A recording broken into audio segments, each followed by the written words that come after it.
नमस्कार दोस्तों, स्वागत है आपका भाई पढ़ले के यूट्यूब चैनल पर। तो आपको पता है कि हम एनवायरनमेंट की करंट अफेयर्स को कवर कर रहे हैं एंड इसके लिए मैंने एक सीरीज स्टार्ट करी है जिसमें मैं आपको जून 2025 से लेके अप्रैल 2026 तक की सारी एनवायरनमेंट की करंट अफेयर्स करवाऊंगा। ठीक है।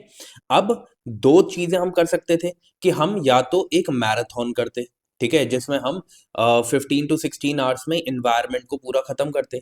लेकिन मुझे लगता है कि उससे बेटर ये है कि हम क्या करें, एक सीरीज के रूप में एनवायरनमेंट की करंट अफेयर्स को कंप्लीट करें। उसके पीछे का रीजन ये है कि मैराथन में आपको एक साथ बैठकर पूरी की पूरी करंट अफेयर्स को करना पड़ता, बट उससे बेटर ये है कि आप डेली बेसिस पे क्या करो, डेली बेसिस पे आप सिर्फ 2 घंटे 2 से 3 घंटे एनवायरनमेंट को पढ़ो, और वो भी सिर्फ 11 से 13 सेशन के अंदर। वैसे मैंने डिसाइड किया है कि मैं 11 सेशन के अंदर, मतलब कि हर सेशन में एक मंथ की करंट अफेयर्स को कवर करूंगा, तो 11 सेशंस होंगे। 11 सेशंस में एनवायरनमेंट की करंट अफेयर्स खत्म हो जाएगी। यहां पर सिर्फ आप करंट अफेयर्स नहीं करेंगे, करंट अफेयर्स के साथ हम स्टैटिक के टॉपिक भी डिस्कस कर रहे हैं।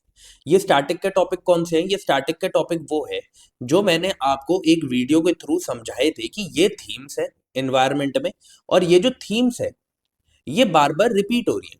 तो इन थीम्स को तो आपको जरूर करना है। तो उन थीम्स को भी हम क्या कर रहे हैं, स्टैटिक के रूप में इसी करंट अफेयर के सेशन में कंप्लीट कर रहे हैं। मतलब कि आपकी करंट अफेयर्स भी कंप्लीट हो रही है, प्लस आपके स्टैटिक का पोर्शन भी कवर हो रहा है, वो भी सिर्फ और सिर्फ 11 सेशंस के अंदर। ठीक है। पिछले, ये तो पार्ट नंबर 2 है। तो पिछले पार्ट में हमने क्या किया था? पार्ट 1 में हमने जून 2025 की करंट अफेयर्स को कंप्लीट किया था पार्ट 1 में। ठीक है। आज क्या है? आज है पार्ट 2। पार्ट 2 में हम क्या कर रहे हैं? पार्ट 2 में हम जुलाई 2025 की करंट अफेयर्स को कंप्लीट कर रहे हैं। ऐसे ही जो 11 पार्ट आएंगे उसमें हर एक मंथ की करंट अफेयर्स को हम कंप्लीट करेंगे इसी सीक्वेंस में, वन बाय वन। ठीक है। पिछली क्लास जिसने देखी होगी उसे तो सारी चीजें पता है हम कैसे कवर कर रहे हैं, लेकिन जो पहली बार इन क्लासेस को देख रहा है उसे मैं बता देता हूँ कि हम क्या करते हैं। हम सबसे पहले वो करंट अफेयर्स कंप्लीट करते हैं जो कि इंटरनेशनल लेवल की है, देन नेशनल लेवल की, एंड उसके बाद हम देखते हैं स्पीशीज इन न्यूज। अब स्पीशीज इन न्यूज में मैंने क्या किया है, फ्लोरा प्लस फाउना, मतलब कि प्लांट्स एंड एनिमल्स को तो ऐड किया ही है, लेकिन वो स्पीशीज जो पैथोजेंस की है, ठीक है, इसे आप साइंस एंड टेक में कंप्लीट कर लो या आप एनवायरनमेंट में कंप्लीट कर लो, एक ही बात है। ठीक है। तो मैंने क्या किया, मैंने एनवायरनमेंट के सेशंस में जो स्पीशीज इन न्यूज में है पैथोजेंस की, उनको भी मैंने क्या किया है, उनको भी मैंने इंक्लूड किया है। ठीक है। तो मैराथन सेशन से बेटर मुझे ये लगता है कि डेली बेसिस पे आप पढ़ो, रेगुलर पढ़ो, तो आपको ज्यादा चीजें याद होंगी, समझ में आएगी। एक बारी में उतना याद नहीं होता। ठीक है। तो मेरी जो सोच है, मेरा जो आइडिया है वो ये है। आपका आइडिया मुझसे अलग हो सकता है, बट कोई बात नहीं, मैं आपको सीरीज प्रोवाइड करूंगा। अगर किसी को मैराथन के रूप में देखनी है तो वो एक साथ सारी की सारी सीरीज देख सकता है। ठीक है। आगे बढ़ते हैं। देखो, अभी क्या है कि ये आगे आने वाले दिनों में आपको वीडियो देखने को मिलेगी, जैसे कि इन्वायरमेंट की करंट अफेयर्स की वीडियो, ये मैंने आपको पूरा समझा दिया हम इसमें क्या कर रहे हैं। ऐसी स्कीम्स की वीडियो आएगी, ऐसे ही ज्योग्राफी की वीडियो आएगी। ठीक है। ज्योग्राफी को मैं कोशिश करूंगा कि 3 पार्ट्स में कंप्लीट कर दूं। ठीक है। स्कीम्स को मैं कोशिश करूंगा कि 3 पार्ट्स में कंप्लीट कर दूं। प्लेसेस इन न्यूज को तो हम 3 पार्ट्स में कंप्लीट कर रहे हैं। इसका जो पार्ट 1 है वो अपलोड हो चुका है। ठीक है। वो आप जाके देख लेना। जैसे ही इसकी 3 वीडियोस आ जाएंगी इन्वायरमेंट की, वैसे ही आपको दूसरा पार्ट देखने को मिल जाएगा प्लेसेस इन न्यूज का। ठीक है। तो पहले इसकी 3 पार्ट्स कंप्लीट करेंगे, फिर इसका नेक्स्ट पार्ट मैं अपलोड कर दूंगा। ठीक है।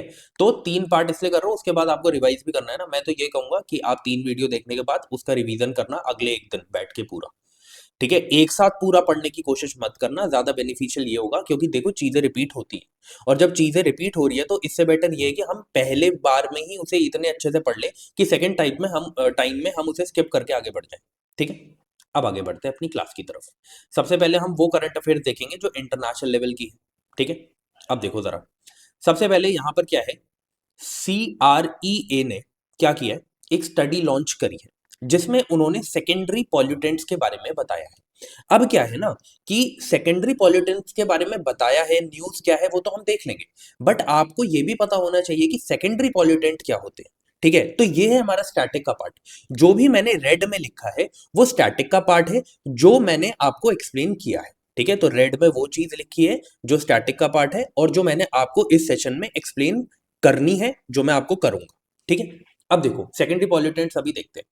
क्या होता है थोड़ी देर में, पहले न्यूज देख लेते हैं। तो हुआ क्या, सीआरई ने एक स्टडी करी जिसमें उन्होंने ये शो किया कि जो सेकेंडरी पॉल्यूटेंट्स होते हैं, primarily ammonium sulphate, primarily ammonium sulphate जो उनमें से है, वो PM2.5 पॉल्यूशन जो इंडिया के अंदर हो रहा है उसका 34% कवर करता है। इंडिया के अंदर जो PM2.5 पॉल्यूशन है उसका 34% कौन करता है, एमोनियम सल्फेट। वो क्या है, एक टाइप का सेकेंडरी पॉल्यूटेंट है। तो अब हो सकता है कि आपसे क्वेश्चन ये पूछ लिया जाए कि एमोनियम सल्फेट इनमें से कौन से टाइप का पॉल्यूटेंट है, तो आपको याद रखना है सेकेंडरी पॉल्यूटेंट है। अब ये चीज स्टेटमेंट में भी आ सकती है, डायरेक्ट भी आ सकती है, तो आपको याद रखना है, ठीक है। अब क्वेश्चन ये है, सेकेंडरी पॉल्यूटेंट होते हैं तो क्या प्राइमरी भी होते हैं, बिल्कुल होते हैं। तो जरा हम प्राइमरी एंड सेकेंडरी पॉल्यूटेंट के बीच में फर्क देख लेते हैं, डिफरेंस देख लेते हैं, ताकि अगर कोई कंपैरिजन बेस्ड क्वेश्चन आता है स्टैटिक से तो हम उसे कर पाए, ठीक है।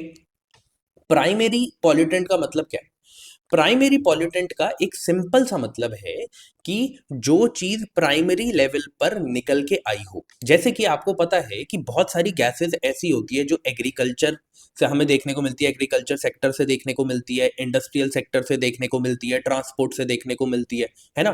तो वो डायरेक्ट गैसेस सोर्स से निकल के आ रही है। तो जो भी चीज डायरेक्टली एमिट होती है सोर्स से उसको हम प्राइमरी पॉल्यूटेंट बोलते हैं, जैसे कि carbon monoxide, carbon dioxide, sulphur dioxide, nitrogen oxides, बहुत सारे ऑक्साइड्स होते हैं नाइट्रोजन के, आपको पता है। तो वो सारे के सारे प्राइमरी पॉल्यूटेंट है क्योंकि वो डायरेक्ट सोर्स से निकल रहे हैं, ठीक है। They are generally more persistent, इसका मतलब क्या है कि ये ज्यादा टाइम तक आपको एटमॉस्फेयर में देखने को मिलेंगे, ठीक है। आप इसको कंट्रोल कर सकते हो एट सोर्स, अगर आप कोई भी ऐसा फिल्टर लगा दें किसी भी इंडस्ट्री में, वहीकल में, एग्रीकल्चर सेक्टर में, कोई और तरीके से आप उसे कर्ब कर सकते हैं इन प्राइमरी पॉल्यूटेंट्स को, ठीक है। ये डायरेक्ट डैमेज करते हैं ऑर्गेनिजम्स को, ऑर्गेनिजम्स में प्लांट्स, एनिमल्स एंड प्लस हम ह्यूमंस भी आते हैं, ठीक है। सेकेंडरी पॉल्यूटेंट, सेकेंडरी पॉल्यूटेंट इनसे अलग कैसे, यह हमने देखा ये प्राइमरी सोर्स से निकल के मतलब कि ये डायरेक्टली सोर्स से निकल के आ रहे हैं। पर सेकेंडरी पॉल्यूटेंट जो है वो क्या करते हैं, वो in primary pollutants plus sunlight हो गया, ठीक है, या बाकी सारी गैसेस से मिलके बने हुए होते हैं। मतलब यहां से जो गैसेस निकल रही हैं, जब ये रिएक्ट करेंगी आपकी सनलाइट के साथ या ये आपस में रिएक्ट करेंगी, उसके बाद जो गैस निकल के आएगी उसे हम सेकेंडरी पॉल्यूटेंट बोलते हैं।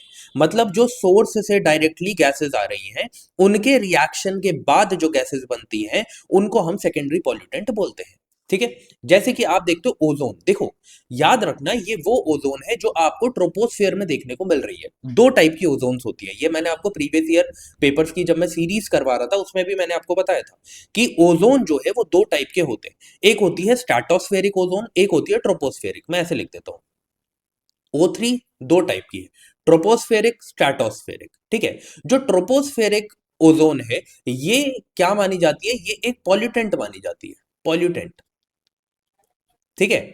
पॉल्यूटेंट क्यों मानी जाती है, क्योंकि ये हार्मफुल होती है हमारे लिए और मतलब सारे ऑर्गेनिजम्स के लिए, ठीक है। लेकिन जो ओजोन स्ट्रेटोस्फेयर में बनती है वो पॉल्यूटेंट नहीं मानी जाती, वो एक शील्ड मानी जाती है। ये क्या है, एक शील्ड मानी जाती है, ठीक है।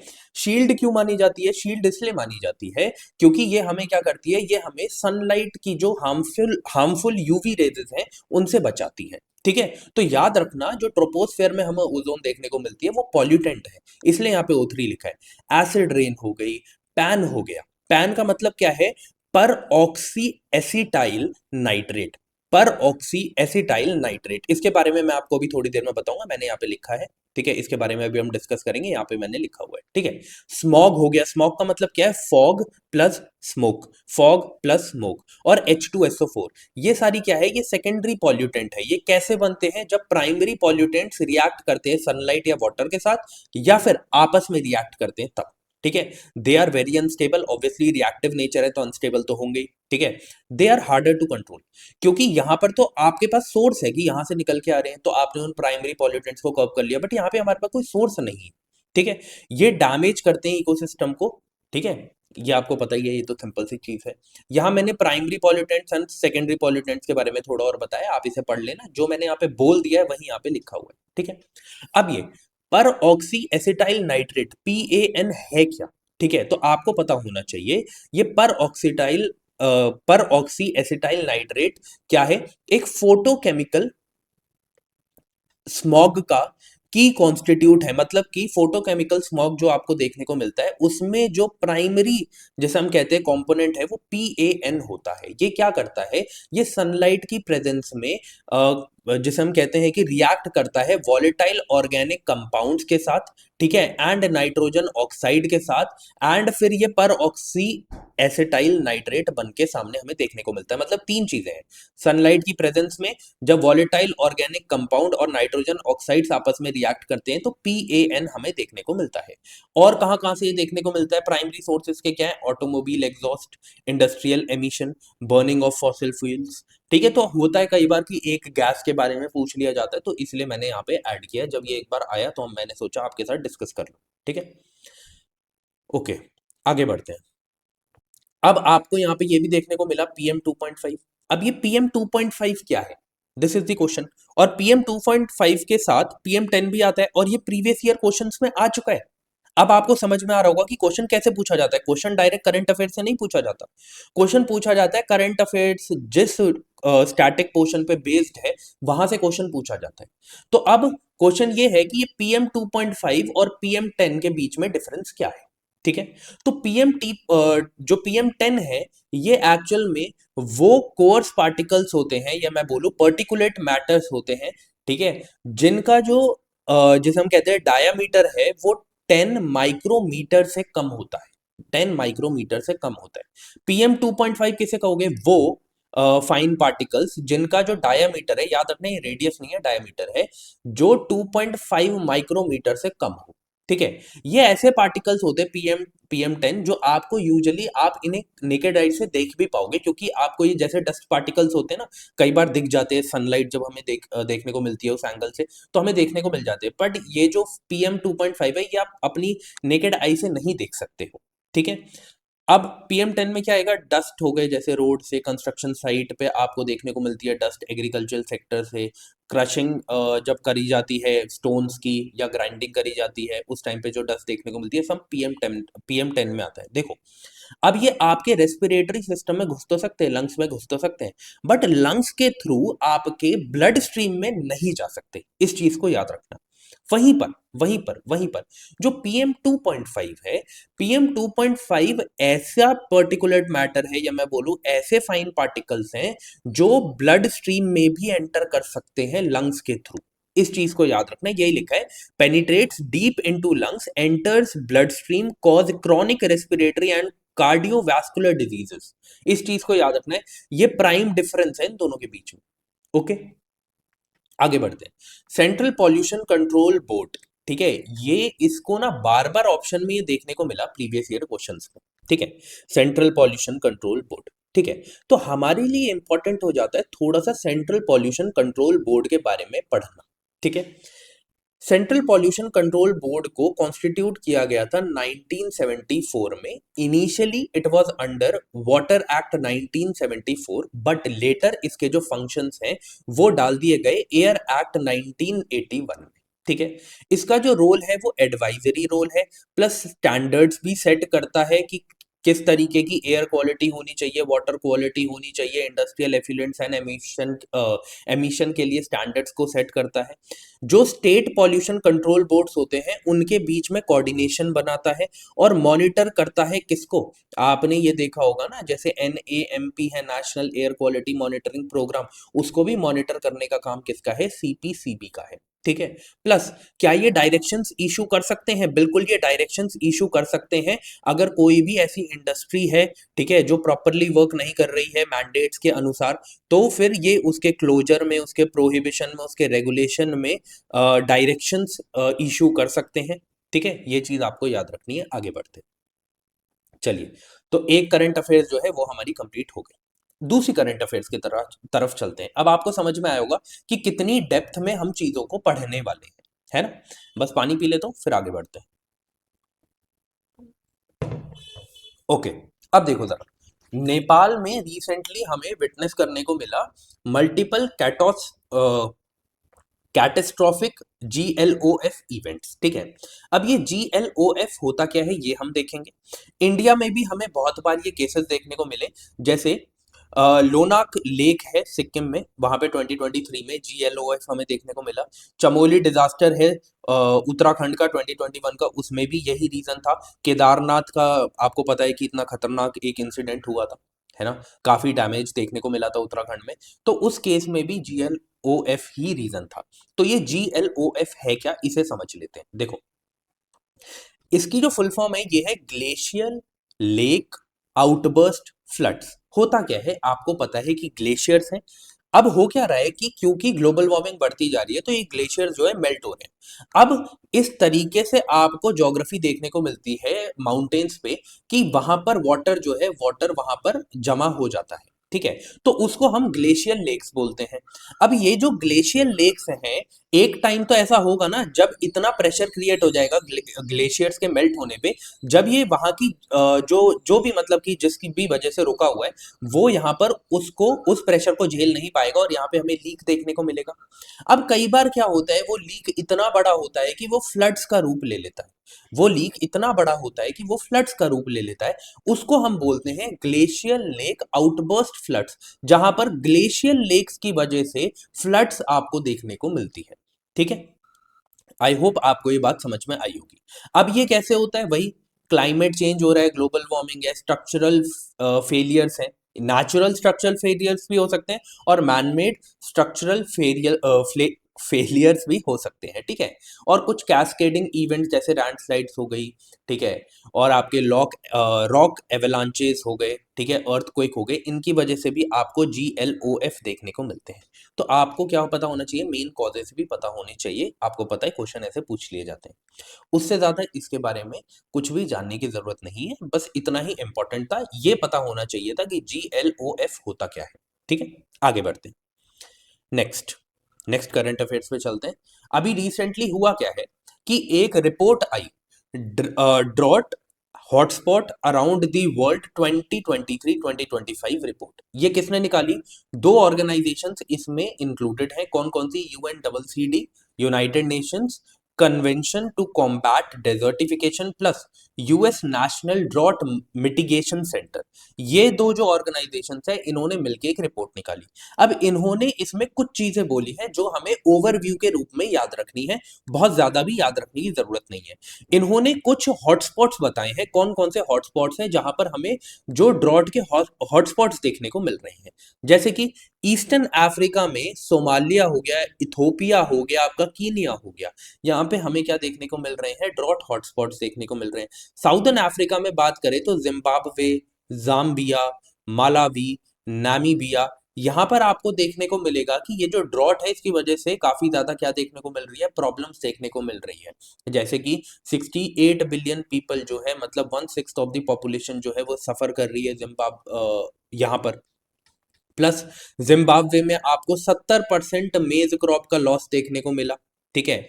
जाम्बिया में आपको 21 आवर्स का ब्लैकआउट देखने को मिला। तो ये सब चीजें क्यों हो रही है, ये सब चीजें क्यों हो रही है, पानी की कमी की वजह से हो रही है, क्योंकि ड्रॉट जो है, या मैं बोलूँ डेजर्टिफिकेशन इंक्रीज हो रहा है, इस वजह से आपको देखने को मिलती है। मेडिटेरेनियन में ऐसी स्पेन, मोरक्को, टर्की है। लैटिन अमेरिका में अमेजोन बेसिस, पेनामा कैनाल हो गया। साउथ ईस्ट एशिया में थाईलैंड, इंडिया भी इंक्लूडेड है, इंडिया के बारे में हमें जरूर पढ़ना है। और इंडोनेशिया है जहां पर हमें प्राइमरी हॉटस्पॉट्स देखने को मिले। इंडिया के अंदर अगर बात करें तो मेन रीजन क्या है इस ड्रॉट का, वो मेन रीजन है मॉनसून की वेरिएबिलिटी। आपको पता है कई बार मॉनसून बहुत अच्छा होता है, कई बार मॉनसून उतना अच्छा नहीं होता। जब मॉनसून अच्छा नहीं होता तो जो जिसे हम कहते हैं वो रिवर्स हैं जो कि रेनफॉल पर बेस्ड है, जिनकी जो प्राइम सोर्स है वो रेनफॉल है, वो सूख वहां पे हमें सूखा पड़ा हुआ दिखता है, तो इस वजह से ड्रॉट्स जो है वो और ज्यादा इंटेंसिफाई हो जाती है, ठीक है। ऐसे ही कुछ रीजन्स हैं जिनके बारे में यहाँ पे बात करी गई। आपको पता है रीजन्स या माउंटेन्स के तो होंगे नहीं, वहां पे तो ग्लेशियर है मेन सोर्स जो है, प्राइमरी सोर्स जो है रिवर के बहने का। बट वो रीजन जहां पे मैंने आपको बताया कि रेनफॉल मेन रीजन है, प्राइमरी सोर्स है जिसे हम कहते हैं फ्लो का, वो क्या है, वो यहाँ पर ज्यादा अफेक्टेड होंगे, ठीक है। जैसे कि महाराष्ट्र है, राजस्थान है, कर्नाटका है, ये रीजन वो है जो इस रिपोर्ट में बताए गए हैं जो इंडिया के अंदर प्राइमरी हॉटस्पॉट्स है, ठीक है। फिर प्रोडक्शन ड्रॉप भी हमें यहाँ पे देखने को मिला, वीट की प्रोडक्शन में हमें 15% का ड्रॉप देखने को मिला है 2024 में, जिसकी वजह से फूड इन्फ्लेशन 12% से राइज हुआ। जो गोदावरी एंड कृष्णा बेसिन है, यहाँ पे भी हमें ओवर एक्सट्रैक्शन एंड मिसमैनेजमेंट की वजह से यहाँ पर हमें स्ट्रेस देखने को मिला है, वाटर स्ट्रेस देखने को मिला है। ठीक है, इतना आपको जानना था। आगे बढ़ते हैं। नीफा वायरस आपको पता है ये बहुत न्यूज में है। जो मंथली करंट अफेयर्स में करवाता हूँ, मैं जो भी नया बच्चा है जो इस क्लास को देख रहा है उसे मैं बता देता हूँ। देखो क्या है कि मैं मंथली करंट अफेयर्स भी आपको साथ साथ करवा रहा हूँ। ठीक है, इसमें मैंने मंथली करंट अफेयर्स, क्योंकि मैंने क्लासेस लेना अक्टूबर से स्टार्ट किया था, तो मैंने अक्टूबर 2025 से करंट अफेयर्स को कवर करना स्टार्ट किया। एंड ऐसे ही आपके एग्जाम क्या, अब तो रेगुलरली मतलब कि मंथ बाय मंथ मैं फॉर लाइफ इसे करवाऊंगा। ठीक है, तो आप क्या कर सकते हैं, जब तक भी आप प्रिपेयर कर रहे हैं, जब तक आपका एग्जाम क्लियर नहीं होता, आप उस मंथली करंट अफेयर्स को देख सकते हैं। ठीक है, उसमें मैं हर चीज कवर करता हूँ। ये तो खैर इन्वायरमेंट की सिर्फ करंट अफेयर्स है, उसमें मैं हर एक सब्जेक्ट को कवर करता हूँ। ठीक है, तो उसमें मैंने ये नीफा वायरस को भी कवर किया था, तो फिर से हम यहाँ पे इन्वायरमेंट में भी इसे कवर कर लेते हैं। जो नीफा वायरस है, ठीक है, ये हाईली फेटल है। ठीक है, फेटल का मतलब क्या है, इसकी जो मोर्टेलिटी रेट है वो 40 से 75% है। मतलब अगर किसी को ये हो गया, तो अगर 100 लोगों को ऐसा हो रहा है, तो 100 में से 40 to 75 लोगों की डेथ होना पक्की बात है। ठीक है, इस वजह से WHO ने इसे पैंडेमिक पोटेंशियल का नाम दिया कि हाँ, ये एक ऐसा पोटेंशियल रखता है जैसे कोविड था। कोविड की वजह से हमें पैंडेमिक देखने को मिला, वैसे ही ये बोला कि नीफा वायरस भी वो पोटेंशियल रखता है कि ये पैंडेमिक क्रिएट कर दे। ठीक है, अब ये किससे होता है, अगर हम प्राइमरी बात करें, प्राइमरी सोर्स की बात करें, तो ये जो टेरोपोडिडाई फ्रूट बैट्स हैं, इनसे हमें ये फैलता हुआ देखने को मिलता है, क्योंकि ये ना डेट पाम्स पे जाकर क्या करते हैं, डेट पाम्स पे जाकर उनको खाते हैं। अब अगर ये वो वायरस जिसे हम कहते हैं कि कंटेन कर रहे हैं, इनकी बॉडी के अंदर ये वायरस है, नीफा वायरस, तो ऑब्वियसली उस डेट पाम में भी आपको देखने को मिलेगा। ये जहां पर भी ट्रैवल कर रहे हैं, जहां पर भी बैठ रहे हैं, जहां पर भी अपनी डेली हैबिट्स को ये इंजॉय कर रहे हैं, वहां पर आपको नीफा वायरस फैलता हुआ दिखेगा।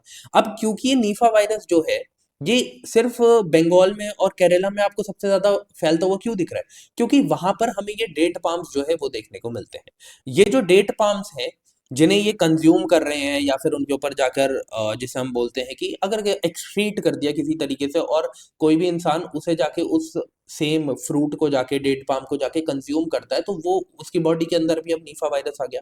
अब वो क्या करेगा, वो उसको ह्यूमन टू ह्यूमन क्या करेगा, मतलब कि आगे पहुंचा देगा, जैसे कोविड फैलता था, है ना। तो इसीलिए हमें देखने को मिला केरला और वेस्ट बंगाल में इसका क्या हो रहा है कि हमें बहुत ही बड़े लेवल पे आउटब्रेक देखने को मिल रहा है। ऐसा नहीं है कि हमें 2024 2025 में इसका आउटब्रेक देखने को मिला है, बहुत पहले भी, 25 साल पहले भी ये फैलना शुरू हुआ था। ठीक है, इस ये क्या कैसे किसी भी एक इंसान को जैसे हम कहते हैं कि प्रॉब्लम क्रिएट करता है उसकी बॉडी में, तो रेस्पिरेटरी इलनेस आपको देखने को मिलेगी एक ह्यूमन बॉडी में। ठीक है, अब क्या है, इसको जूनोटिक क्यों बोला गया, जूनोटिक डिजीजेस वो डिजीजेस होते हैं जो एनिमल से ह्यूमन में फैलते हैं। ठीक है, तो अब जो भी इन्फेक्टेड बैट्स है, जिनकी बॉडी के अंदर ये नीफा वायरस है, वो यूरिन करते हैं, ये सलाइवा, वही मैंने कहा कि डेट पाम को खाया, अब उनका सलाइवा उसमें लगा है, तो उसके थ्रू जो है ये नीफा वायरस क्या है, वो फैलना शुरू होता है। अब प्राइमरी सोर्स बैट्स है, बट ऐसा नहीं है कि सिर्फ बैट्स ही से फैलाते हैं, पिग्स भी इसे फैलाएंगे। ठीक है, इस चीज को याद रखना। तो पिग्स एंड इन्फेक्टेड बैट्स जो हैं, ये से फैलाते हैं। ऐसा हो सकता है कि वहां पर एक स्टेटमेंट आ जाए, only bat are the ones जो कि नीफा वायरस फैला सकते हैं, तो आपको याद रखना है कि bats are not the only one, pigs भी फैला सकते हैं। ठीक है, रॉ डेट पाम सैप जो है, उनको ये कंज्यूम करते हैं, या यूरिन कर दिया या एक्सक्रीट कर दिया किसी भी तरीके से, तो उसके थ्रू जो है ये नीफा वायरस जो है वो फैल सकता है। ठीक है, क्या जूनोटिक डिजीज है, तो क्या ह्यूमन टू ह्यूमन कॉन्टैक्ट भी हो सकता है, बिल्कुल। ह्यूमन टू ह्यूमन ट्रांसमिशन भी आपको इसका देखने को मिलेगा अगर ह्यूमन टू ह्यूमन कॉन्टैक्ट होता है तो।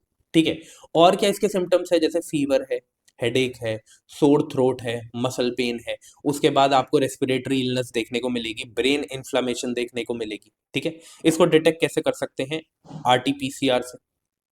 ठीक है, अभी तक डिटेक्ट किया जा रहा है। ठीक है, जिस भी बॉडी के जिस भी पार्ट में प्रॉब्लम है उसे ठीक करने की कोशिश करी जा रही है, बट कोई भी प्रॉपर ड्रग या वैक्सीन इसके लिए अभी अप्रूव्ड नहीं है। ठीक है, मतलब कि क्या किया जा रहा है कि ऑर्गन स्पेसिफिक डोजेस दी जा रही हैं, बट कोई पर्टिकुलर वैक्सीन नहीं है कि नीफा वायरस के लिए कोई पर्टिकुलर वैक्सीन आ गई, इस चीज को याद रखना। अगर क्वेश्चन ऐसा आ जाता है कि इसका आउटब्रेक 2024 में देखने को मिला, 2023 में देखने को मिला और यहीं से वो स्टार्ट हुआ, तो याद रखना ऐसा कुछ भी नहीं है। 25 साल पहले वेस्ट बंगाल में देखने को मिला था, 2001 में, 2007 में भी देखने को मिला, केरला में भी 2018, 19, 21, 23 और अब 24 और 25 में भी देखने को मिल रहा है। रीजन मैंने आपको बता दिया है कि क्यों हमें केरला एंड वेस्ट बंगाल में ज्यादा देखने को मिलता है। ठीक है, आगे बढ़ते हैं। अब देखो जरा, अब ये क्या है, इंटरनेशनल ट्रीटी है on plant genetic resources for food and agriculture. याद रखना किससे रिलेटेड है, फूड एंड एग्रीकल्चर। जब फूड एंड एग्रीकल्चर से रिलेटेड है तो कौन सी ऑर्गेनाइजेशन अडॉप्ट करेगी, FAO। ठीक है, इसको और क्या नाम से जाना जाता है, सीड ट्रीटी के नाम से जाना जाता है। कब इसे अडॉप्ट किया गया था, 2001 में इसे अडॉप्ट किया गया था। अब एक चीज और याद रखनी है आपको, क्यों हम पढ़ रहे हैं, 25 ईयर्स कंप्लीटेड, 25 ईयर्स कंप्लीटेड। आपको पता है कि ऐसा जब भी होता है 25 ईयर्स, 20 ईयर्स, 5, 10, 15, है ना, 50, 100, 150, तो वो क्वेश्चन पूछा जाता है। तो अब इस साल ये क्वेश्चन यहां से पूछा जा सकता है, international treaty on plant genetic resources for food and agriculture से। तो ऑर्गेनाइजेशन यहाँ पे वो कुछ भी घुमा देंगे, UNEP लिख देंगे, ये वो, आपको याद रखना है FAO है। अब जैसे ही आपको एग्जाम में लीगली बाइंडिंग देखने को मिलता है, आपका पहला जो एक्ट होता है वो ये होता है कि लीगली बाइंडिंग नहीं हो सकता, है ना, यही सोचते हो आप सबसे पहले, आपने ट्रिक्स में भी यही सीखा है। बट याद रखना, एक्सेप्शन हमें याद रखनी है, ये लीगली बाइंडिंग है, ये एक लीगली बाइंडिंग एग्रीमेंट है, इस चीज को याद रखना। देखो क्या है, एक चीज को समझना, नगोया प्रोटोकॉल जो है ना, वो भी जेनेटिक रिसोर्सेज से डील करता है। ठीक है, बट ये जो सीड ट्रीटी है, इसमें और नगोया प्रोटोकॉल में डिफरेंस क्या है कि ये तो जर्नल जेनेटिक रिसोर्सेज से डील करता है, बट जो ये प्लांट ट्रीटी है, सीड ट्रीटी है, ये स्पेसिफिकली उन जेनेटिक रिसोर्सेज को कवर करती है जो कि एग्रीकल्चर से जुड़े हुए हैं। इस चीज को याद रखना, ये नगोया प्रोटोकॉल और सीड ट्रीटी के बीच में डिफरेंस है। ये भी जेनेटिक रिसोर्सेज से ही, और इन दोनों का जो ऑब्जेक्टिव है वो ऑलमोस्ट सेम है, बट ये जर्नल लेवल पे देखता है, बट ये स्पेसिफिकली एग्रीकल्चरल जेनेटिक रिसोर्सेज से डील करता है। इस चीज को आप याद रखना। ओके, फिर इसके ऑब्जेक्टिव्स क्या क्या है, ये नगोया प्रोटोकॉल क्या है, ये हमारा स्टैटिक का पार्ट है, ये अभी मैं यहाँ पे बताऊंगा, पहले थोड़ा सा इसको देख लेते हैं। ये जो ट्रीटी है, ऑब्जेक्टिव क्या है इसका, कंजर्वेशन करना, ठीक है, किसका, जेनेटिक रिसोर्सेज का। ओके, सस्टेनेबल यूज करना जेनेटिक रिसोर्सेज का, fair and equitable benefit sharing होना इस जिसे हम कहते हैं जेनेटिक रिसोर्सेज का। ठीक है, देखो मैं आपको एक बात बताता हूँ, आपको शायद अगर मैं ऐसे बताऊंगा इस एग्जांपल से तो आपको ज्यादा अच्छे से समझ में आएगा। मान लो आज समझ लो कोई भी एक डेवलप्ड नेशन है, लाइक यूरोप है। ठीक है, यूरोप है मान लो, ठीक है, यूरोप ने कोई ऐसा जेनेटिक रिसोर्स जो है प्लांट का फाइंड किया, ठीक है, जिससे क्रॉप की जो, जिसे हम कहते हैं कि क्रॉप और ज्यादा स्ट्रांग हो गई, ठीक है, पेस्ट रेजिस्टेंट हो गई, ड्रॉट रेजिस्टेंट हो गई, न्यूट्रिएंट्स उसमें ज्यादा है पहले से, ऐसा कुछ कर लेता है यूरोप। ठीक है, अब क्या है कि यूरोप क्या कर रहा है, उसको खुद के लिए यूज कर रहा है, बाकी जगह यूज नहीं कर रहा। ठीक है, तो अब क्या है कि आप देखोगे कि ऐसा नहीं होना चाहिए ना। होना क्या चाहिए कि अगर कोई भी प्लांट से रिलेटेड जेनेटिक रिसोर्सेस, प्लांट के जेनेटिक रिसोर्सेस से रिलेटेड कोई भी डिस्कवरी हुई है, ठीक है, कोई भी इन्वेंशन हुई है, तो उस केस में सब उसका फायदा उठाना चाहिए सबको, है ना, क्योंकि ये तो एक बेसिक रिक्वायरमेंट है ना एक इंसान के जीने की। तो इस वजह से ये जो ट्रीटी है, सीड ट्रीटी हो गई, ये क्या करती है, ये इक्विटेबल बेनिफिट शेयरिंग की बात करती है कि सबको इसका इक्विटे जिसे हम कहते हैं इक्वल बेनिफिट होना चाहिए। ठीक है, अब आपको समझ में आया। ओके, उसके बाद इसमें जो हम बात करें सीड ट्रीटिंग में, 64, इसे प्लीज याद रखना, ये आपको डेटा याद करना पड़ेगा, 64 major food and forage crops को रखा गया है, इस चीज को याद रखना। और ये जो 64 मेजर फूड है ना, ये ह्यूमन प्लांट बेस्ड फूड के 80%, जिसे हम कहते हैं कि फूड, मेजर फूड को कवर करते हैं, इस चीज को भी आपको याद रखना है। उसके बाद मैंडेट करते हैं कि आपको प्रोटेक्ट करना है ट्रेडिशनल नॉलेज को भी, है ना, और कुछ इंपॉर्टेंट है, हाँ, इंडिया इसका मेंबर है, 2001 में इसे अडॉप्ट किया था FAO ने, 2002 में इंडिया ने इसे रेटिफाई कर दिया था। रेटिफाई करना क्यों जरूरी है, क्योंकि लीगली बाइंडिंग है, तो रेटिफिकेशन इज इंपॉर्टेंट। ओके, अब नगोया हमने देखा ये किससे रिलेटेड था, ये रिलेटेड था एग्रीकल्चर के जेनेटिक रिसोर्सेज से। नगोया भी यही बात करता है, बेनिफिट शेयरिंग की बात करता है, ठीक है, इक्विटेबल बेनिफिट शेयरिंग की बात करता है, बट ये किससे रिलेटेड बात करता है, ये बात करता है यूटिलाइजेशन ऑफ जेनेटिक रिसोर्सेज। इसमें कुछ नहीं लिखा एग्रीकल्चर के हैं नहीं है, मतलब हर चीज के जो जेनेटिक रिसोर्सेज है उसके इक्विटेबल शेयरिंग ऑफ बेनिफिट से रिलेटेड ये बात करता है। 2010 में ये नगोया प्रोटोकॉल आया था, पर 4 साल बाद इसे फोर्स में लाया गया। इंडिया ने इसे 2012 में रेटिफाई किया, ठीक है। इस चीज को भी आप प्लीज याद रखना, बाकी इसमें कुछ इंपॉर्टेंट नहीं है, आगे बढ़ते हैं। बॉन क्लाइमेट कॉन्फ्रेंस चेंज कॉन्फ्रेंस हुई, इसमें बहुत कुछ इंपॉर्टेंट नहीं है, देखो मैं बस कहूंगा कि एक बार इसे रीड कर लेना, ठीक है। इसमें एज सच कुछ बताने के लिए नहीं है, बस याद रखना कि 2025 का जो बॉन क्लाइमेट चेंज कॉन्फ्रेंस हुई थी, ये फोकस कर रही थी कि जो कॉप कॉप 30 है उसके फ्रेम जो टेक्निकल फ्रेमवर्क्स है उनको फाइनलाइज करना है, इससे रिलेटेड ये बॉन क्लाइमेट चेंज कॉन्फ्रेंस हुई थी। इससे ज्यादा इसमें कुछ याद रखने की जरूरत नहीं है, आगे बढ़ते हैं, ठीक है, ये इंपॉर्टेंट है। अब देखो जरा, जो भी बच्चे सिर्फ पार्ट 2 देखना जिन्होंने स्टार्ट किया है, जुलाई की करंट अफेयर्स देखना स्टार्ट करी है एनवायरनमेंट की, उन्हें मैं बता देता हूँ कि ये वेटलैंड से रिलेटेड पहले भी जून में भी हमने एक करंट अफेयर्स कवर करी थी। तो पार्ट 1 जो आपको देखने को मिलेगा जिसमें जून की करंट अफेयर्स है एनवायरनमेंट की, उसमें मैंने वेटलैंड का स्टैटिक पोर्शन, रामसर कन्वेंशन का स्टैटिक पोर्शन कवर कर लिया है। अब हम बार बार उस चीज को नहीं करेंगे, बट हाँ मैंने आपको बता दिया कि पार्ट 1 में आप वहां पे जाके प्लीज इसे कवर कर लेना, ठीक है। जब इस क्लास को देख लो तो आप पार्ट 1 पे चले जाना, उसे कर लेना, अभी 2 ही पार्ट हुए, इतना टेंशन लेने की जरूरत नहीं है, ओके। अब एक ग्लोबल वेटलैंड आउटलुक रिपोर्ट आई 2025 की, ठीक है। इसमें क्या बोला गया वो इंपॉर्टेंट है, बस इतना याद रखना कि 1970 से अगर आप कंपेयर करोगे तो 1970 से आज के टाइम पर, ये 2025 की रिपोर्ट है, तो 2025 के हिसाब से ग्लोबल वेटलैंड जो है ना, ग्लोबल वेटलैंड जितने भी वेटलैंड्स है पूरे ग्लोब में, उसमें से जो 22% वेटलैंड्स है वो हम लूज कर चुके हैं, वो हम लूज कर चुके हैं, इसे याद रखना है, इस डेटा को याद करना है। 22%, यहाँ पे 80% बोल देंगे, 50 बोल देंगे, पर आपको याद रखना है 22%, ठीक है। अब ये बोला जा रहा है कि ये जो रेट है ना, ये डिक्रीज नहीं हो रहा, ये इंक्रीज ही हो रहा है। और कितने से इंक्रीज हो रहा है? 0.52% से इंक्रीज हो रहा है। जितना लॉस हमें फॉरेस्ट में देखने को मिलता है ना हर साल, कि फॉरेस्ट इतने कम होते जा रहे हैं या इतना डेजर्टिफिकेशन बढ़ रहा है या डिफॉरेस्टेशन बढ़ रहा है, उससे 3 टाइम फास्टर वेटलैंड खत्म होते जा रहे हैं, उससे 3 टाइम फास्टर वेटलैंड खत्म होते जा रहे हैं, ये डेटा भी याद रखना है, ठीक है। रीजनल हॉटस्पॉट्स कौन कौन से हैं? सबसे सीवियर इफेक्ट जो पड़ा है वो Africa and Latin America, Latin America मतलब कि आपको साउथ अमेरिका की हम यहाँ पे बात कर रहे हैं, ठीक है। अब क्या है और क्या इसमें इंपॉर्टेंट है? जितने भी वेटलैंड बचे 22% चले गए, तो कितने बचे? 88%, ठीक है। अब टोटल में से जो ये बचे हुए वेटलैंड है, इसमें से भी जो 25% वेटलैंड है ना, ये जो टोटल बचे हुए वेटलैंड है, इनमें से जो 25% वेटलैंड है वो भी पुअर इकोलॉजिकल कंडीशन में है, ठीक है। आई होप आपको ये बात समझ में आई होगी। अब जैसे ही कहीं पर वेटलैंड की बात होती है, ठीक है, तो वहीं पे आपको पता है कि मॉन्ट्रियल ग्लोबल बायोडाइवर्सिटी फ्रेमवर्क आपको देखने को मिलेगा, coming Montreal global biodiversity framework देखने को मिलेगा। ये देख लो कि ये है क्या, ठीक है। एक्चुअल में इसे अडॉप्ट किया गया 2022 में। कब किया गया? 2022 में। ये क्या है? ये एक एग्रीमेंट है, एग्रीमेंट है। इस एग्रीमेंट में बात करी गई है कि हमें जो बायोडाइवर्सिटी लॉस है ना उसको रिवर्स करना है। ये जो हमें सालों साल बायोडाइवर्सिटी का लॉस देखने को मिल रहा है, इसको हमें उल्टा करना है, इसको हमें लॉस की जगह प्रॉफिट में लाना है। और वो भी कब तक? बाय 2030।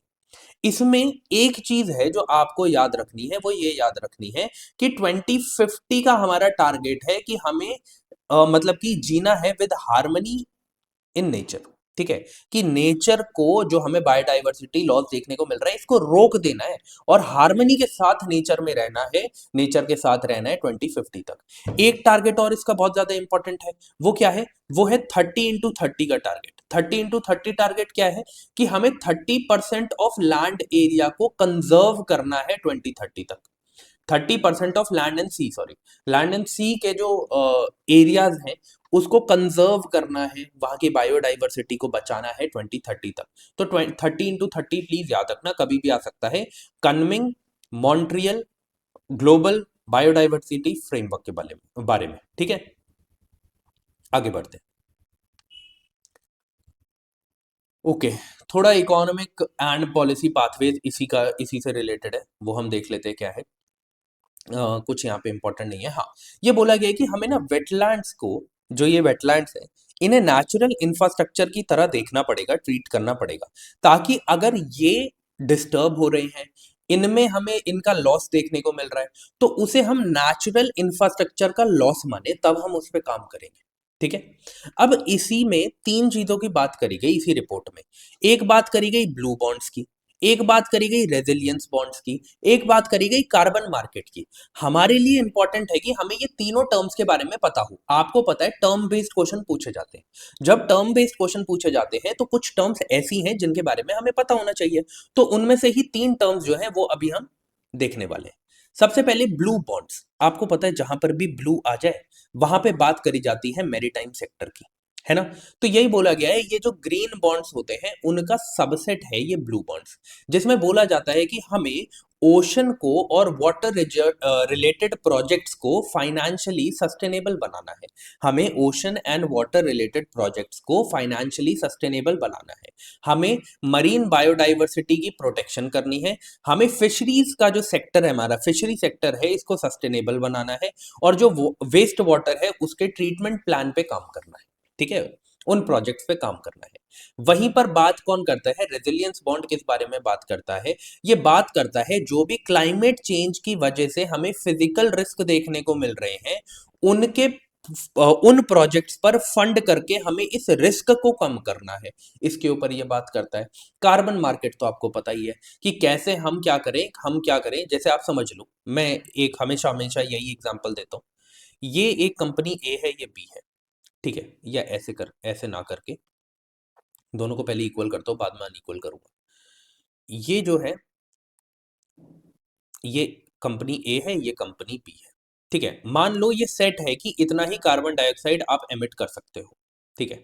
अब क्या हुआ कि कंपनी ए जो है उसने क्या किया, उसने सिर्फ कार्बन जो प्रोड्यूस किया इस लेवल तक किया। ठीक है, मान लो ये एक लेवल, मैंने एक ग्राफ बनाया है, समझ लो। ठीक है। अब क्या है कि वहीं पर जो बी है उसने जितना रिक्वायर्ड कार्बन डाइऑक्साइड है जो आप एमिट कर सकते हो उससे ज्यादा एमिट कर दिया। ठीक है। अब क्या है कि इसके पास तो इतना और था कि इतना ये और मतलब कि कार्बन डाइऑक्साइड रिलीज कर सकते थे किसी भी अपनी एक्टिविटी से, बट इन्होंने नहीं किया। तो अब ये क्या है, ये इनके पास आ गए कार्बन बॉन्ड्स, या मैं बोलूं ग्रीन बॉन्ड्स। इनके पास ये बॉन्ड है जिन्हें ये दूसरी कंपनी को बेच सकते हैं जो कार्बन डाइऑक्साइड ज्यादा प्रोड्यूस कर रहे हैं। ठीक है, तो इसी को हम बोलते हैं कार्बन मार्केट, जहां पर अपने ग्रीन बॉन्ड्स को, या आप कार्बन बॉन्ड्स बोल लो, इनको आप सेल एंड बाय कर सकते हैं। ठीक है, आगे बढ़ते हैं। कैरेनिया मिकीमोटोई, ठीक है, ये क्या है। अभी ना रिसेंटली क्या हुआ कि ये हमें देखने को मिला। ठीक है, ये क्या है, ये एक्चुअल में एक एल्गल ब्लूम है। ये क्या है, ये एल्गल ब्लूम है। कैसा एल्गल ब्लूम है, जिसने टॉक्सिक डीनोफ्लैगेलेट बनाई। ठीक है, इसकी वजह से क्या हुआ, इसकी वजह से हमें मैसिव मरीन फाउना मोर्टालिटी देखने को मिली। मैसिव मरीन फाउना मोर्टालिटी का मतलब क्या है कि बहुत सारी फिशेस की हमें डेथ देखने को मिली। ठीक है, ये इसका कहना था। अब क्या है कि हमारे लिए ये इंपॉर्टेंट नहीं है, एक तो बस हमें ये याद रखना है जो कैरेनिया मिकीमोटोई है ये क्या है वो हमने देख लिया। ये global wide spread algal Bloom है, एक टाइप का क्या है, एल्गल ब्लूम है, ये हमें याद रखना है। ठीक है। अब क्वेश्चन ये है, एल्गल ब्लूम जैसे ही आता है तो दो स्टैटिक जो हमें, जैसे हम कहते हैं टॉपिक हमें देखने को मिलते हैं, एक है कोरल रीफ और एक खुद है एल्गल ब्लूम। तो ये दोनों अब हम कंप्लीट करते हैं। बट कहीं पर अगर आ जाए कि ये कैरेनिया मिकीमोटोई क्या है, तो आपको याद रखना है ये एक वाइड स्प्रेड एल्गल ब्लूम है, एल्गल ब्लूम है। ठीक है, जिसने क्या किया, टॉक्सिक डीनो फ्लैगेलेट बनाई। ये चीज आपको याद रखनी है। ओके, कहां पर ये केस हमें देखने को मिला, साउथ ऑस्ट्रेलिया में देखने को मिला, ये इतना इंपॉर्टेंट नहीं है। कोरल रीफ्स, कोरल रीफ्स क्या है, ये स्टैटिक का पोर्शन है जो आज हम कंप्लीट कर लेंगे। मैंने आपको थीम्स जो करवाई थी, थीम जो बताई थी एक्चुअली, उसमें मैंने आपको बताया था कोरल रीफ बहुत ज्यादा इंपॉर्टेंट है हमारे लिए। ठीक है, कोरल रीफ के बारे में थोड़ा सा देख लेते हैं। कोरल रीफ्स एक्चुअल में मरीन इनवर्टिब्रेट्स हैं। ठीक है, इनको आप पॉलिप्स भी बोलते हो। ये है क्या, ये हार्ड स्ट्रक्चर होते हैं। ठीक है, कैल्शियम कार्बोनेट से बने हुए हार्ड स्ट्रक्चर होते हैं। ये सिम्बायोटिकली रहते हैं किसके साथ? जूजैंथले एल्गे के साथ। अब ये सिम्बायोटिकली का मतलब क्या है? सिम्बायोटिकली का मतलब है कि जब भी दो ऑर्गेनिजम्स आपस में साथ साथ रहें, आपस में साथ साथ रहें और दोनों का ही फायदा हो, तो हम उसे बोलते हैं सिम्बायोटिक रिलेशनशिप। अब कोरल रीफ और ये जो जूजैंथले एल्गे हैं, इनका आपस में फायदा कैसे होता है? मैंने आपको बताया, ये जो पॉलिप्स है, ये जो कोरल रीफ्स है, ये कैल्शियम कार्बोनेट से बनते हैं, मतलब इनका जो स्ट्रक्चर है वो काफी ज्यादा क्या है? हार्ड है। काफी ज्यादा क्या है? हार्ड है। और ये जो एल्गे है, ये क्या है? ये आपको पता है कि ये एक टाइप का फूड होता है। ये एक टाइप का फूड होता है। तो क्या करता है कि ये एल्गे जो है, ये कोरल रीफ्स को फूड प्रोवाइड करता है। और जो ये कोरल रीफ्स हैं, ये एल्गे के लिए हार्ड स्ट्रक्चर प्रोवाइड करते हैं, घर प्रोवाइड करते हैं। ठीक है, तो इस तरीके से ये दोनों आपस में क्या रहते हैं? आपस में ये सिम्बायोटिक रिलेशनशिप जो है वो एंजॉय करते हैं। बट ऐसा होता है कि जब एल्गे ज्यादा हो जाए, एल्गे बहुत ज्यादा बढ़ जाए, यूट्रोफिकेशन हो जाए, यूट्रोफिकेशन क्या होती है अभी थोड़ी देर में बताऊंगा, तो उस केस में कोरल रीफ को ये मार भी सकते हैं। इस चीज को याद रखना। वो कैसे मारेंगे, अभी जब यूट्रोफिकेशन वाला पार्ट बताऊंगा तो मैं आपको समझा दूंगा। ठीक है। अब क्या है कि इन्हें ना कोरल रीफ्स को rain forest of the ocean बोलते हैं। क्यों बोलते हैं? रीजन बीइंग कि ये ओशन फ्लोर पे सिर्फ 1% से भी लेस एरिया को कवर करते हैं, बट जो मरीन लाइफ है, जो मरीन पॉपुलेशन है, उसके 25% पॉपुलेशन को सपोर्ट करते हैं। तो मतलब 1% से भी कम की खुद की इनकी पॉपुलेशन है, और ये मरीन लाइफ की 25% पॉपुलेशन को जिसे हम कहते हैं कि सपोर्ट करते हैं। ठीक है। फिर उसके बाद मैंने आपको बताया एल्गे फूड प्रोवाइड करते हैं इन पॉलिप्स को। ठीक है। पॉलिप्स जो है वो क्या करते हैं? शेल्टर प्रोवाइड करते हैं, घर प्रोवाइड करते हैं, कार्बन डाइऑक्साइड प्रोवाइड करते हैं एल्गे को। ठीक है। कैल्शियम कार्बोनेट से बने हुए होते हैं, पॉलिप्स की बात कर रहे हैं। ठीक है, कोरल रीफ्स की बात कर रहे हैं। ओके। टेम्परेचर क्या चाहिए इन्हें? देखो एक चीज समझो, इस चीज को समझना कि शैलो वाटर में क्यों कोरल रीफ्स मिलेंगे। कभी ना पता है, जब हमारा कॉन्सेप्ट क्लियर होता है ना, तो हम कंफ्यूज नहीं होते। अब क्या है, समझ लो ये सी लेवल है। ठीक है। अब क्या है कि मैं बोलता हूं कि मैंने आपसे बोला कि कोरल रीफ जो है आपको शैलो वाटर में ही देखने को मिलेंगे। अब आप बोलो कि क्यों यार, क्यों? आपको पता है इसका सिम्बायोटिक रिलेशनशिप है एल्गे के साथ। ठीक है। एल्गे फोटोसिंथेसिस प्रोसेस करता है। फोटोसिंथेसिस के लिए आपको सनलाइट चाहिए। सनलाइट आपको डीप वाटर में तो नहीं देखने को मिलेगी ना। सनलाइट आपको डीप वाटर तक तो पेनिट्रेट ही नहीं कर पाती।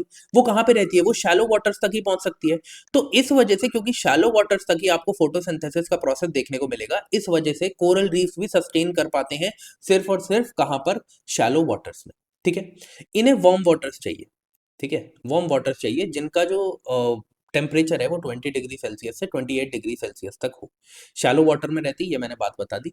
फिर उसके बाद इन्हें स्टेबल सॉल्ट वाटर चाहिए। क्या चाहिए इनको? स्टेबल सॉल्ट वाटर चाहिए। बहुत ज्यादा सॉल्टी भी नहीं होना चाहिए और एकदम फ्रेश वाटर भी नहीं होना चाहिए। ठीक है।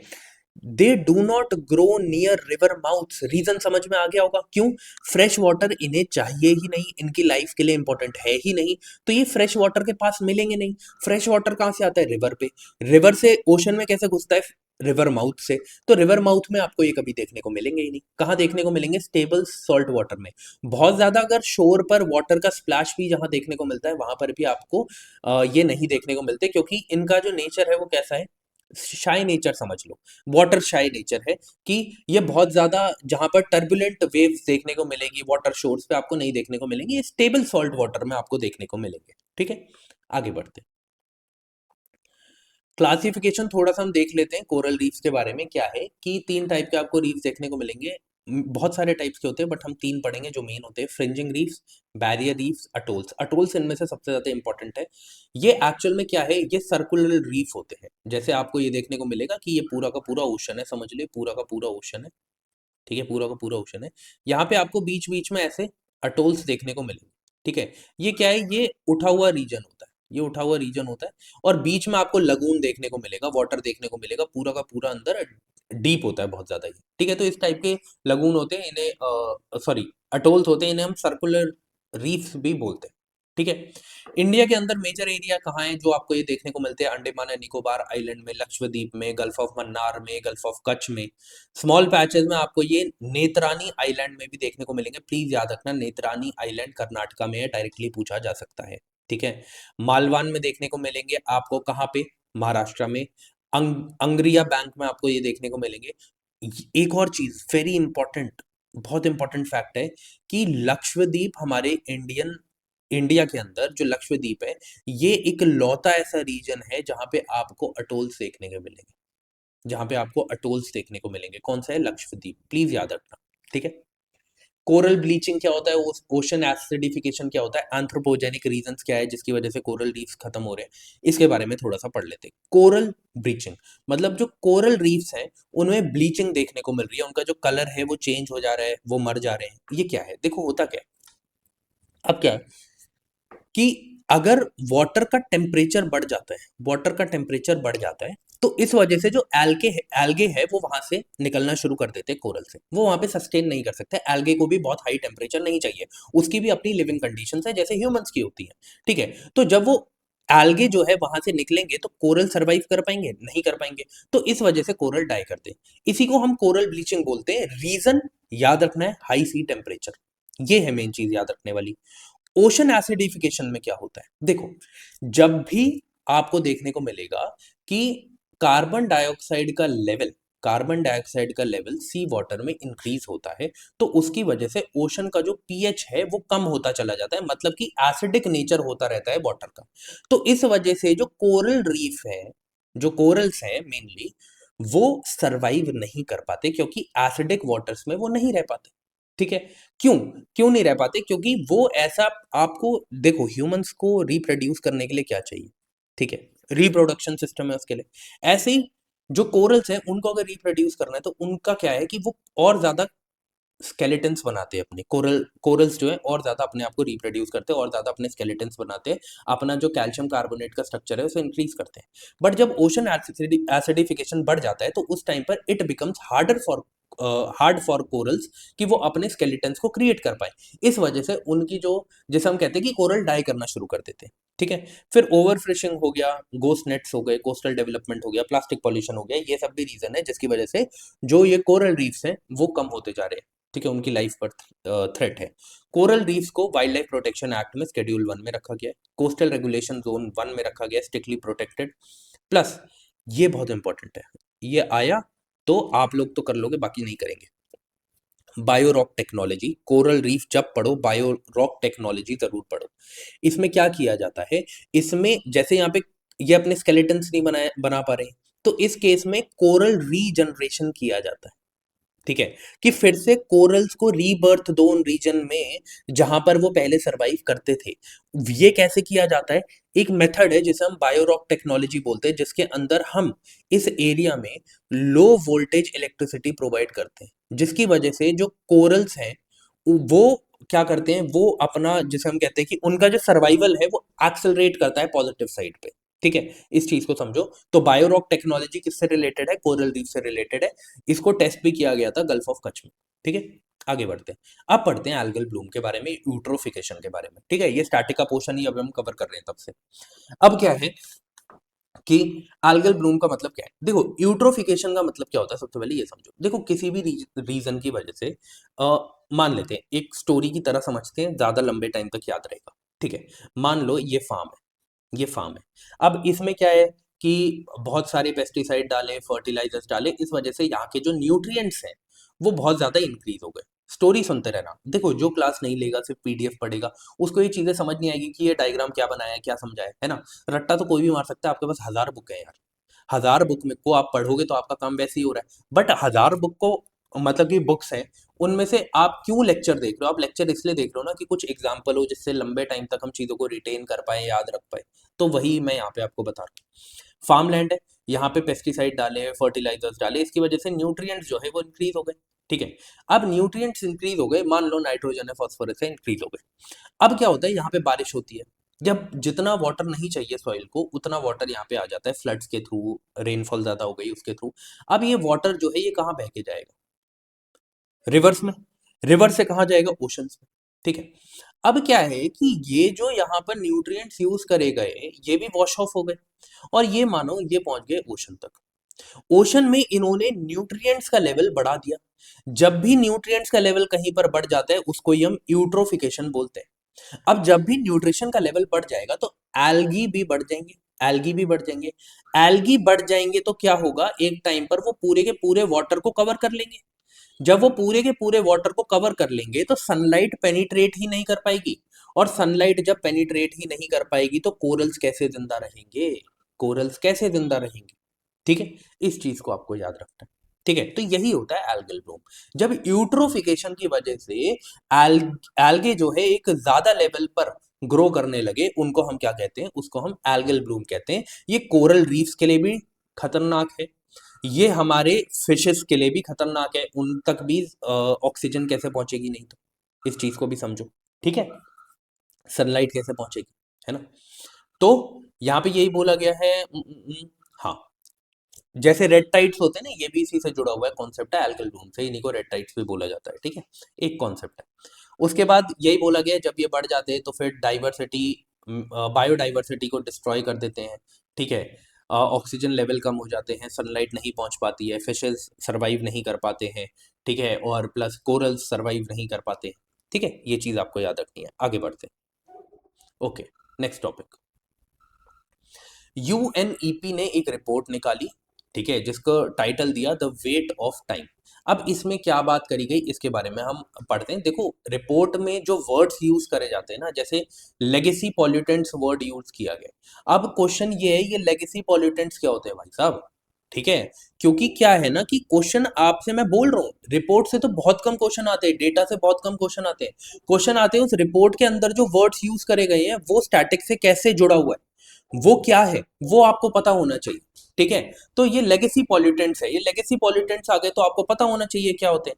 लेगेसी पॉल्यूटेंट्स को ही टाइम बॉम्ब बोला जाता है। देखो होता क्या है, मानो ये सॉइल है, आप देखो पेस्टिसाइड्स हो गए, ठीक है, या कोई भी केमिकल हो गए, किसी भी तरीके से इस सॉइल में है, इस सॉइल में है। ठीक है, आपको पता है लैंडफिल करी जाती थी पहले, ऐसे ही प्रोडक्ट्स को डाल दिया जाता था, उसमें से लीकेज हो रही है, कैडमियम निकल रहा है, लेड निकल रहा है, बहुत सारे न्यूट्रिएंट्स है वो निकल रहे हैं, हार्मफुल न्यूट्रिएंट, हार्मफुल पॉल्यूटेंट्स है वो सॉइल के अंदर है, सॉइल पॉल्यूशन की वजह से। अब क्या है कि ये ना बहुत टाइम से इसके अंदर, बहुत टाइम से इसके अंदर है, बहुत टाइम से, ठीक है, 100 ऑफ ईयर से।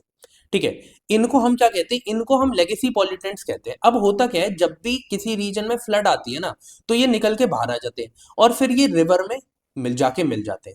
जब ये रिवर में जाके मिल रहे हैं तो क्या होता है, ये एक पर्टिकुलर कोई भी जो पॉल्यूटेंट है उसका स्तर उस पर्टिकुलर रिवर में बढ़ा देते हैं। ठीक है, तो इनको ही लेगेसी पॉल्यूटेंट्स बोले जाते हैं। जो प्रॉपर डेफिनेशन है आगे मैंने दी है, उसको भी हम पढ़ लेंगे, बट ये एक एग्जांपल के तौर पे मैंने आपको बताया कि आपको याद रहे। तो यही बोला गया इस रिपोर्ट में कि जो फ्लड वाटर्स है, ये क्या कर रहे हैं, जो पहले के लॉन्ग बरीड हैजार्डियस केमिकल्स हैं, उनको भी बाहर निकाल रहे हैं। इन्हीं को हम लेगेसी पॉल्यूटेंट्स बोलते हैं। ठीक है, इसमें इंडियन कंटेक्स्ट में क्या बोला गया कि ये जो कैडमियम लेवल्स हैं, जो ये कैडमियम लेवल्स हैं, ये गंगा में, हिंडन में, वैगई रिवर में, ये आपको सेफ लिमिट से एक्सीडेड लेवल में देखने को मिली है। आपको पता है जो ये कैडमियम है, यहां से यहां ले जाता हूं, जो कि ये कैडमियम है, अगर इसके लेवल बढ़ जाते हैं तो ये कौन सा डिजीज करता है, एक डिजीज है जिसका नाम है इटाई, इटाई, ये डिजीज ये करता है। तो जब अब अगर क्वेश्चन ये भी पूछा जा सकता है आपसे कि कैडमियम लेवल अगर रिवर बॉडी में या किसी भी वाटर बॉडी में बढ़ जाता है तो कौन सा डिजीज होने का खतरा होता है, तो आपको याद रखना है इटाई, इटाई। ओके, ये आपका स्टैटिक का क्वेश्चन है। फिर यहां पे ये देख बोला गया कि ना क्रायोस्फीयर कोलैप्स हो रहा है। क्रायोस्फीयर कोलैप्स होने की वजह से, मतलब जो ग्लेशियर्स हैं जब वो मेल्ट हो रहे हैं, तो उसके साथ साथ नीचे की सॉइल से बहुत सारे ज़ोंबी माइक्रोब्स भी हमें देखने को मिल रहे हैं, जिनके पास क्या पोटेंशियल है, फिर से वही बात, पैंडेमिक पोटेंशियल है जिनका। ठीक है, क्योंकि इन माइक्रोब से हम क्या नहीं है, हमें हमारे पास वैक्सीनेशन भी नहीं है, हम इम्यून भी नहीं है। ये वो माइक्रोब्स हैं जो पता नहीं कितने हजार साल पहले अर्थ के ऊपर थे, अब ग्लेशियर के नीचे से निकल निकल के आ रहे हैं। तो ये हमारे लिए एक लाइफ थ्रेट है। ओके, ये बात यहाँ पे करी गई है। लेगेसी पॉल्यूटेंट्स क्या होते हैं, जो मैंने अभी आपको बताया कि ओरिजिनल प्रोडक्शन बहुत पहले हुई थी, बट तब से वो क्या है, तब से वो सॉइल के अंदर, वाटरवेज के अंदर, एनवायरनमेंट के अंदर है। बट अब जब भी फ्लड हो रही है, ये सब हो रहा है, तो इस वजह से वो बाहर निकल निकल के आ रहे हैं। और ये परसिस्टेंट हैजार्डियस सब्सटेंसेस होते हैं, जो परसिस्टेंट का मतलब क्या है, लॉन्ग टाइम तक कहीं पर भी रह लेंगे, ठीक है, बायोडिग्रेडेबल नहीं है इस वजह से, ठीक है। आगे बढ़ते हैं, और इसका एग्जांपल दे रखा है, जैसे कैडमियम हो गया, लेड हो गया, मर्क्यूरी हो गया, डीडीटी हो गया, जो पहले यूज किया जाता था एग्रीकल्चर में, अब भी यूज किया जाता है, पीसीबी हो गए, ठीक है। ये सारे क्या है, ये सारे लेगेसी पॉल्यूटेंट्स है। आगे बढ़ते हैं। शर्म अल शेख डायलॉग बहुत ज्यादा इंपॉर्टेंट नहीं है, ठीक है। क्या है वो बता देता हूँ, अगर आएगा ना डायरेक्टली तो बस इतना आएगा कि शर्म एल शेख डायलॉग किस चीज से रिलेटेड है, ठीक है। तो बस वो लिखा होगा कि किस चीज से रिलेटेड है, क्योंकि 2025 में ना ये प्रोसेस खत्म हुआ है। ये एक्चुअली यूएनएफसीसीसी ने स्टार्ट किया था, 3 साल का एक इनिशिएटिव था या प्रोसेस था, आप बोलो, 2023, 24, 25 में। तो अब ये खत्म हुआ है, तो अब हो सकता है कि इसके बारे में आपसे पूछ लिया जाए। तो इसमें क्या था कि ये बोला गया कि आपके जो, मतलब कि ये समझो कि जो इकोनॉमीज है, जो फाइनेंशियल सोर्सेज है, उनको क्लाइमेट रेजिलिएंट भी बनाना है। ऐसा नहीं है कि आप फाइनेंस इतना, मतलब कि आपकी इकोनॉमी तो इतनी ग्रो कर रही है इतने अच्छे लेवल पर आपकी इकोनॉमी क्लाइमेट रेजिलिएंट नहीं है, ठीक है। तो ऐसा ना हो, इस वजह से ये प्रोसेस था कि जो ग्लोबल फाइनेंशियल फ्लोज हैं, वो क्लाइमेट रेजिलिएंट डेवलपमेंट के साथ साथ ग्रो होने चाहिए। मतलब कि जो इकोनॉमीज है, जो ग्लोबल इकोनॉमी है, वो क्लाइमेट रेजिलिएंट हो। ऐसा ना हो कि इकोनॉमी बढ़ी जा रही है और क्लाइमेट को हार्म पहुंचा जा रहा है, ठीक है। ये चीज यहाँ पे बात करी गई है, इससे ज्यादा कुछ याद रखने की जरूरत नहीं है। आगे बढ़ते हैं। मेन मेन चीजें देखो मैं हाईलाइट कर देता हूं ताकि आप लोगों के लिए पढ़ना आसान, ठीक है। अब ये कैटास्ट्रॉफ बॉन्ड्स क्या होते हैं, जिन्हें हम कैट बॉन्ड्स कहते हैं, ये तो मुझे लगता है पक्का पूछा जाएगा, मुझे लगता है ये पक्का पूछा जाएगा। होता क्या है, देखो ये कैसे बॉन्ड्स है। बॉन्ड्स क्या होते हैं, सबसे पहले कैटास्ट्रॉफ पे या कैट पे बात में आएंगे, पहले बॉन्ड समझते हैं क्या होते हैं। बॉन्ड्स आपको पता है कि लाइक इन्वेस्टमेंट होती है, कि आपने एक बॉन्ड खरीदा, विद टाइम, मान लो 1 साल का टाइम पीरियड है, उसके बाद इस बॉन्ड का जो प्राइस है वो बढ़ गया और आपको प्रॉफिट हुआ। ये सिंपली एक बॉन्ड है, ठीक है, कोई भी इशू कर सकता है इसको, है ना।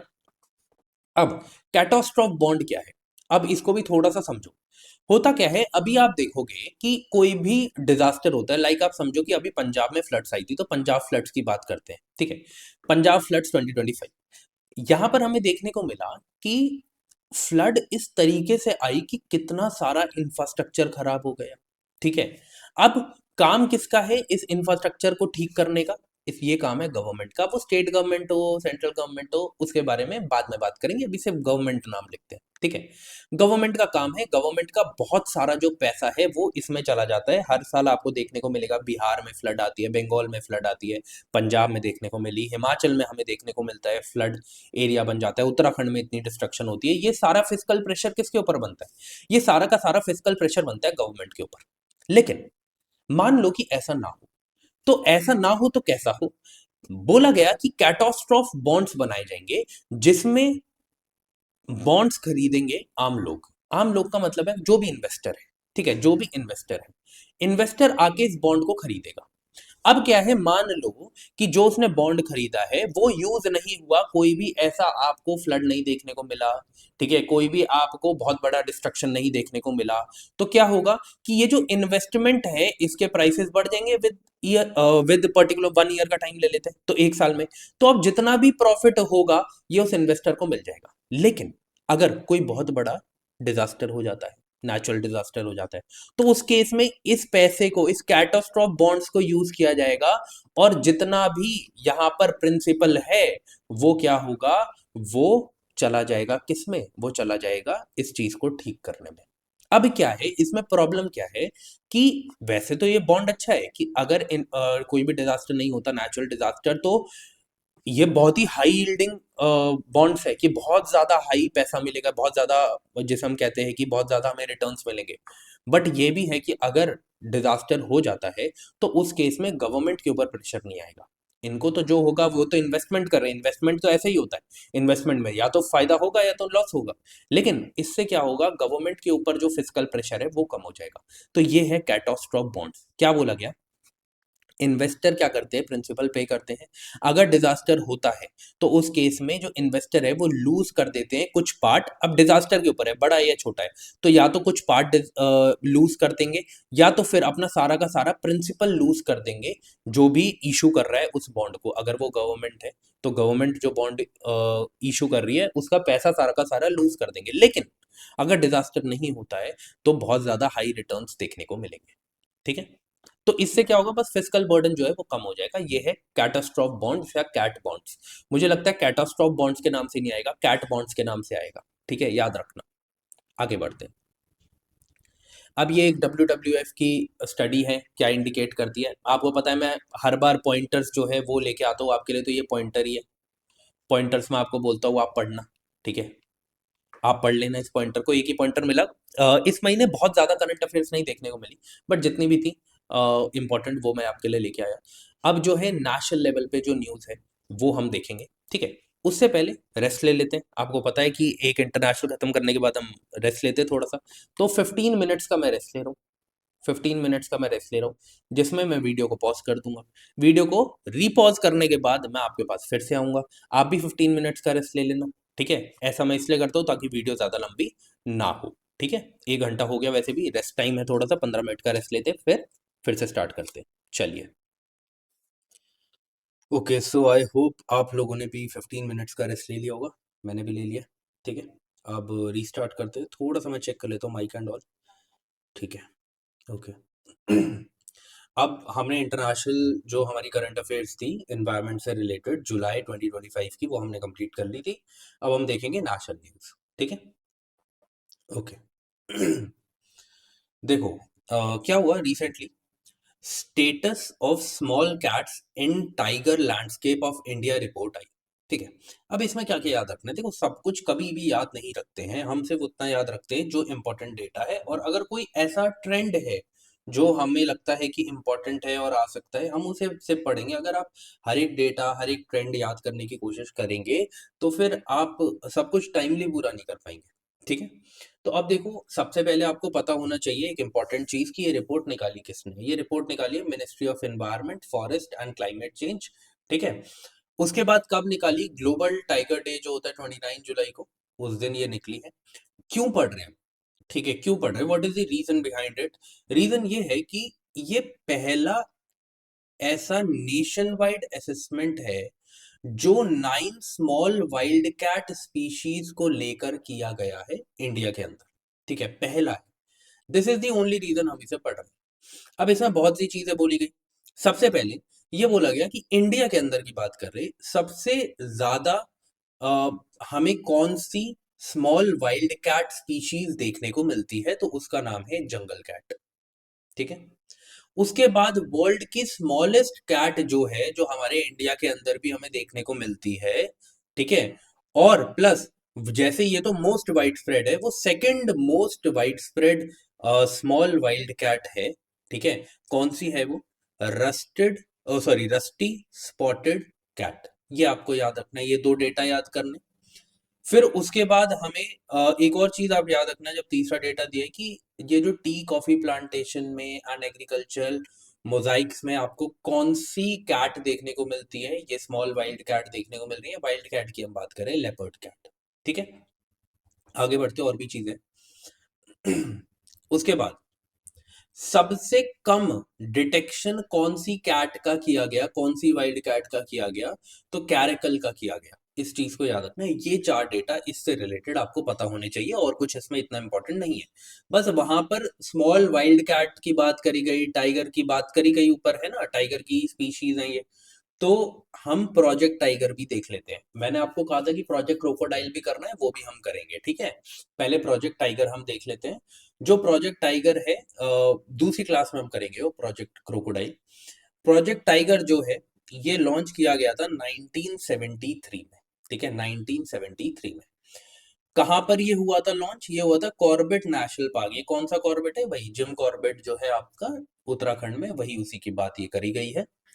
उसके बाद इसको मॉनिटर कौन करता है, नेशनल टाइगर कंजर्वेशन अथॉरिटी। अब ये बहुत इंपॉर्टेंट स्टैटिक का पोर्शन है, ये हम देखेंगे, रेड में है मतलब कि हम इसे कवर करेंगे। ठीक है, जब ये कवर करेंगे फिर देख लेंगे कैसी बॉडी कैसी नहीं है। अब देखो अप्रोच क्या है, प्रोजेक्ट टाइगर की अप्रोच क्या है, तो ये कोर बफर स्ट्रैटेजी पे चलता है। कोर बफर स्ट्रैटेजी का मतलब क्या है कि एक तो कोर एरिया होगा, एक बफर जोन होगी।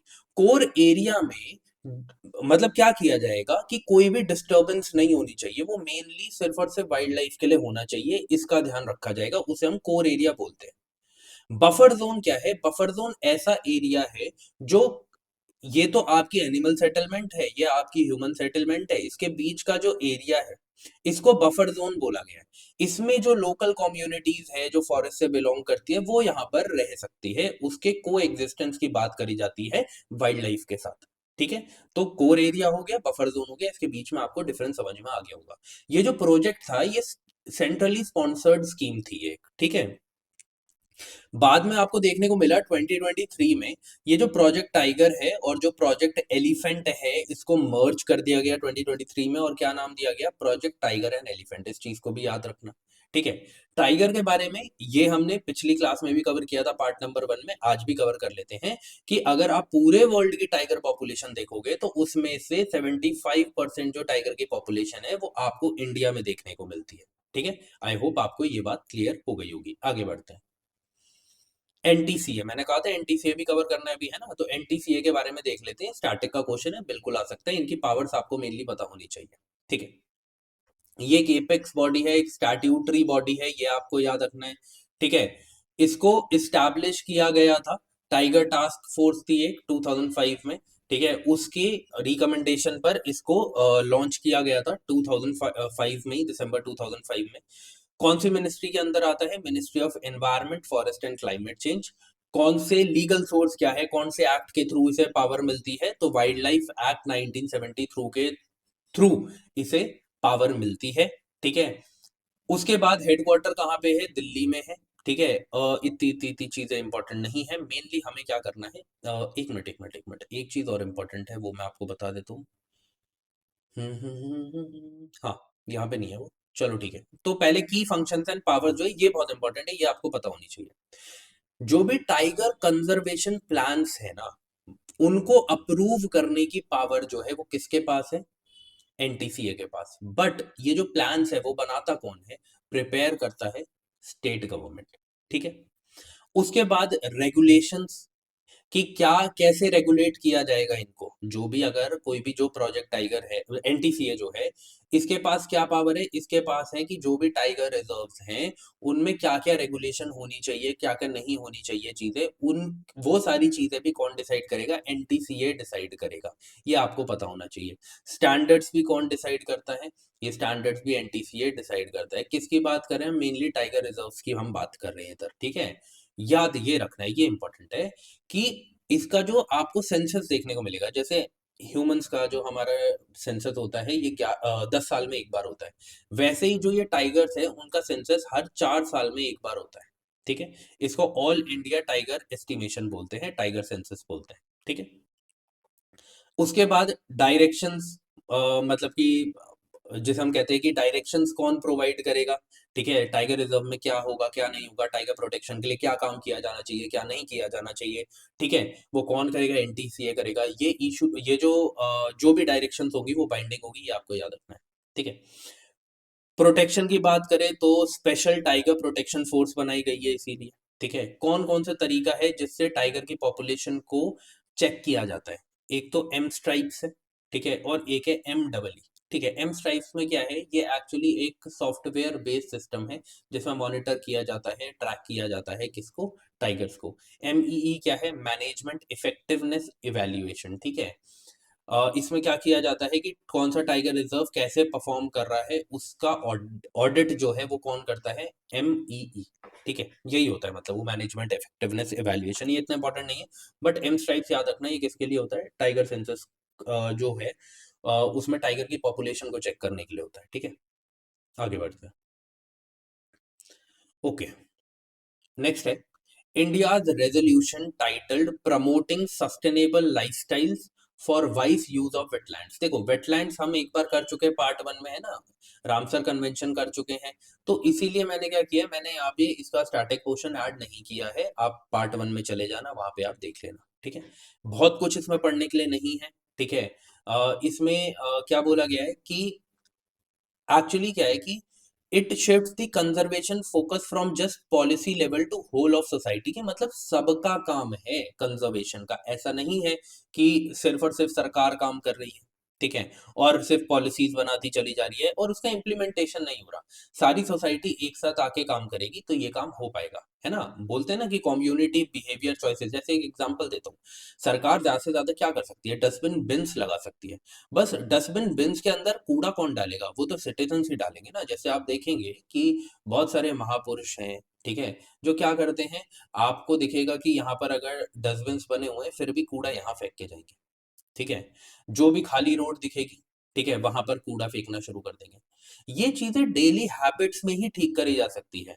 ठीक है, आप 100 मीटर दूर जाने की जगह 1 किलोमीटर वॉक करके थोड़ा और दूर चले जाओगे, वहां पर भी आप डंप कर सकते हो अगर कोई ऐसी गार्बेज साइट है तो। ठीक है, लेकिन 1 किलोमीटर नहीं चलना किसी को, वहीं 100 मीटर पे फेंक देना है। 1 मीटर चल के थोड़ी सी आपकी हेल्थ भी बढ़िया हो जाएगी। ठीक है, तो अपनी लाइफ में अगर कोई ऐसा करता है तो वो इस आदतों को छोड़कर एक पॉजिटिव सोसाइटी का जो एक पॉजिटिव रोल होता है ना, सोसाइटी को ही चेंज करने के लिए, सोसाइटी ही जैसे हम कहते हैं कि नीडफुल है कि कोई भी अगर सोसाइटी को चेंज करना चाहता है तो वो भी खुद सोसाइटी का पार्ट है, उसे अपने में चेंज लाना पड़ेगा। ठीक है, तो कम्युनिटी की बिहेवियर चॉइसेस जो हैं वो रोल प्ले कर सकती है इसमें, ये बात बोली गई। ठीक है, वही लाइफस्टाइल बेस्ड इंटरवेंशन हमें रखनी है वेटलैंड मैनेजमेंट में, ये बात करी गई है, इतना इंपॉर्टेंट नहीं है, आगे बढ़ते हैं। ठीक है, मेंस के लिए ये चीजें इंपॉर्टेंट होती है जहां पर आपको चीजें लिखनी है। ठीक है, बट यहाँ पे इतनी इंपॉर्टेंट नहीं है, तो जो जो इंपॉर्टेंट है प्रीलिम्स से वही मैं आपको बता देता हूँ, आपके दिमाग में एक आइडिया होना चाहिए कि क्या क्या सरकार सोच रही है। ठीक है, अब ऐसी ministry of environment forest and climate change ने रूल्स लेके आए हैं ये, felling of trees on agriculture land. अब ये इंपॉर्टेंट है, क्यों, इसमें बहुत सारी चीजें बोली गई। ठीक है, जैसे कि अगर आपसे पूछ लिया जाए national timber management system portal क्या है, ठीक है, तो आप सोचोगे बस टिम्बर को गिराने की बात करी गई है, नहीं नहीं नहीं। ट्रीज को भी अगर फेल करना है, मतलब गिराना है, केन्स को गिराना है, स्टम्प्स हो गए, पाम्स हो गए, इन सबको गिराने के लिए भी आपको क्या करना पड़ेगा, आपको इस पोर्टल पे रजिस्टर करना पड़ेगा। अब क्या क्या प्रोसेस है उसके बारे में बात कर लेते हैं। सबसे पहले डिजिटल रजिस्ट्रेशन होगी। ठीक है, फार्मर्स को क्या करना पड़ेगा, इस पोर्टल पे अपने आप को रजिस्टर करना पड़ेगा। ठीक है, उसके बाद क्या है कि प्रोसेस को सिंप्लीफाई कैसे किया गया है। पहले क्या था, ब्यूरोक्रेटिक हर्डल्स थे, परमिशन लेने जाना पड़ता था कि हम पेड़ काट रहे हैं ये वो। बट अब क्या है, सिर्फ बेसिक आपको क्या करना है, फोटोज अपलोड करनी है इसी पोर्टल पे, जो भी आप पोर्टल पे रजिस्टर कर रहे हैं वहां पे। ठीक है, उसके बाद क्या है कि अगर अगर अगर वो ऐसा एरिया है, ठीक है, या जिसे हम कहते हैं कि आप 10 ट्री से कम फेल कर रहे हैं, गिरा रहे हैं, तो उस केस में आपको ऑटोमेटिक सर्टिफिकेट मिल जाएगा वहां पे, नो ऑब्जेक्शन सर्टिफिकेट आपको ऑटोमेटिक मिल जाएगा। बट 10 से ज्यादा ट्रीज हैं तो उस केस में आपको क्या करना पड़ेगा, उसके बाद इंस्पेक्शन होगा। ठीक है, फिर एजेंसीज जो है, जो भी ऑथोराइज्ड एजेंसी है वो आके चेक करेगी, ठीक है, इंस्पेक्ट करेगी, और फिर उसके बाद अप्रूवल मिलेगा।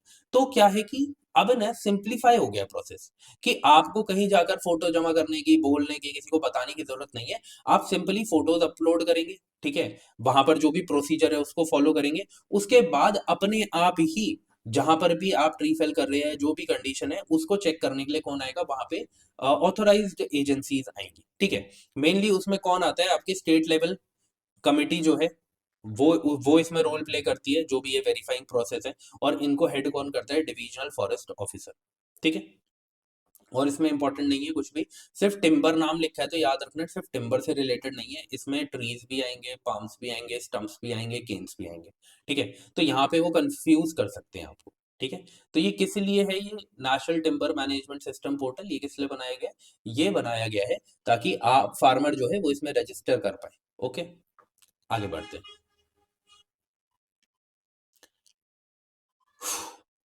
ओके, अब ना क्या हुआ है, जो ये काजीरंगा नेशनल पार्क है, ये काजीरंगा नेशनल पार्क कहाँ पे, असम में। ठीक है, यहाँ पे हमें first ever grassland bird census देखने को मिला है। ठीक है, इसे हम देखते हैं क्या है। ये एक्चुअली एक ऐसा रिकॉर्ड है जिसमें 43 स्पीशीज को, यही काजीरंगा नेशनल पार्क की 43 बर्ड स्पीशीज को इसमें ऐड किया गया है, जिसमें से बोला गया है कि एक जो है ना वो क्रिटिकली एंडेंजर्ड है। अब इस बात को समझना, इस बात को समझना, ये जो स्पीशीज है ये हमारे लिए इंपॉर्टेंट हो जाती है, क्योंकि इसको एक रिपोर्ट में ऐड किया गया है कि ये क्रिटिकली एंडेंजर्ड है। ये कौन सी है? ये है बंगाल फ्लोरिकन। बंगाल फ्लोरिकन को मैंने स्पीशीज इन न्यूज में ऐड कर दिया है, हम इसे भी पढ़ लेंगे तब। ठीक है। अब एक चीज याद रखना, ये जो पूरा का पूरा first ever grassland bird census निकाला गया काजीरंगा नेशनल पार्क में, इसमें कौन सी टेक्निक को यूज किया गया है ये इंपॉर्टेंट है। Non invasive acoustic monitoring technique. Acoustic आपको पता है साउंड से रिलेशन होता है इसका, ठीक है। तो उससे रिलेटेड ये टेक्निक है जिसे यूज किया गया है इस सेंसस में, ये आपको याद रखना है। काजीरंगा नेशनल पार्क की खुद बात करें तो काजीरंगा नेशनल पार्क जो है ये यूनेस्को वर्ल्ड हेरिटेज साइट है। ओके, आगे बढ़ते हैं। Environment protection management of contaminated sites rules 2025 हमें देखना है। ठीक है। इस रूल में एक चीज बहुत इंपॉर्टेंट ऐड करी गई है कि पॉल्यूटर पेज प्रिंसिपल है, कि ऐसा नहीं है कि कोई और पॉल्यूट कर रहा है और टैक्स का पैसा जाता जा रहा है जो कि आम जनता दे रही है, ऐसा नहीं होना चाहिए। जो भी पॉल्यूशन कर रहा है उसका ये रोल होना चाहिए, उस मतलब कि उसकी ये रिस्पॉन्सिबिलिटी होनी चाहिए कि वो पे करेगा। ये इन रूल्स में बोला गया है। अब इस रूल में कुछ कुछ इंपॉर्टेंट चीजें जो हम पढ़ लेते हैं। ठीक है। सबसे पहले इसमें क्या बोला गया है, जो भी केमिकली कंटामिनेटेड साइट है इंडिया के अंदर उन्हें आइडेंटिफाई किया जाएगा, उन्हें एसेस किया जाएगा और फिर उन्हें रेमिडिएट किया जाएगा, ताकि हम इन्वायरमेंट और ह्यूमन हेल्थ दोनों को ही प्रोटेक्ट कर पाए। ठीक है। उसके बाद ये बोला गया कि जो डिस्ट्रिक्ट एडमिनिस्ट्रेशन है वो हाफ ईयरली रिपोर्ट्स निकालेगा इसके ऊपर। चलो ठीक है।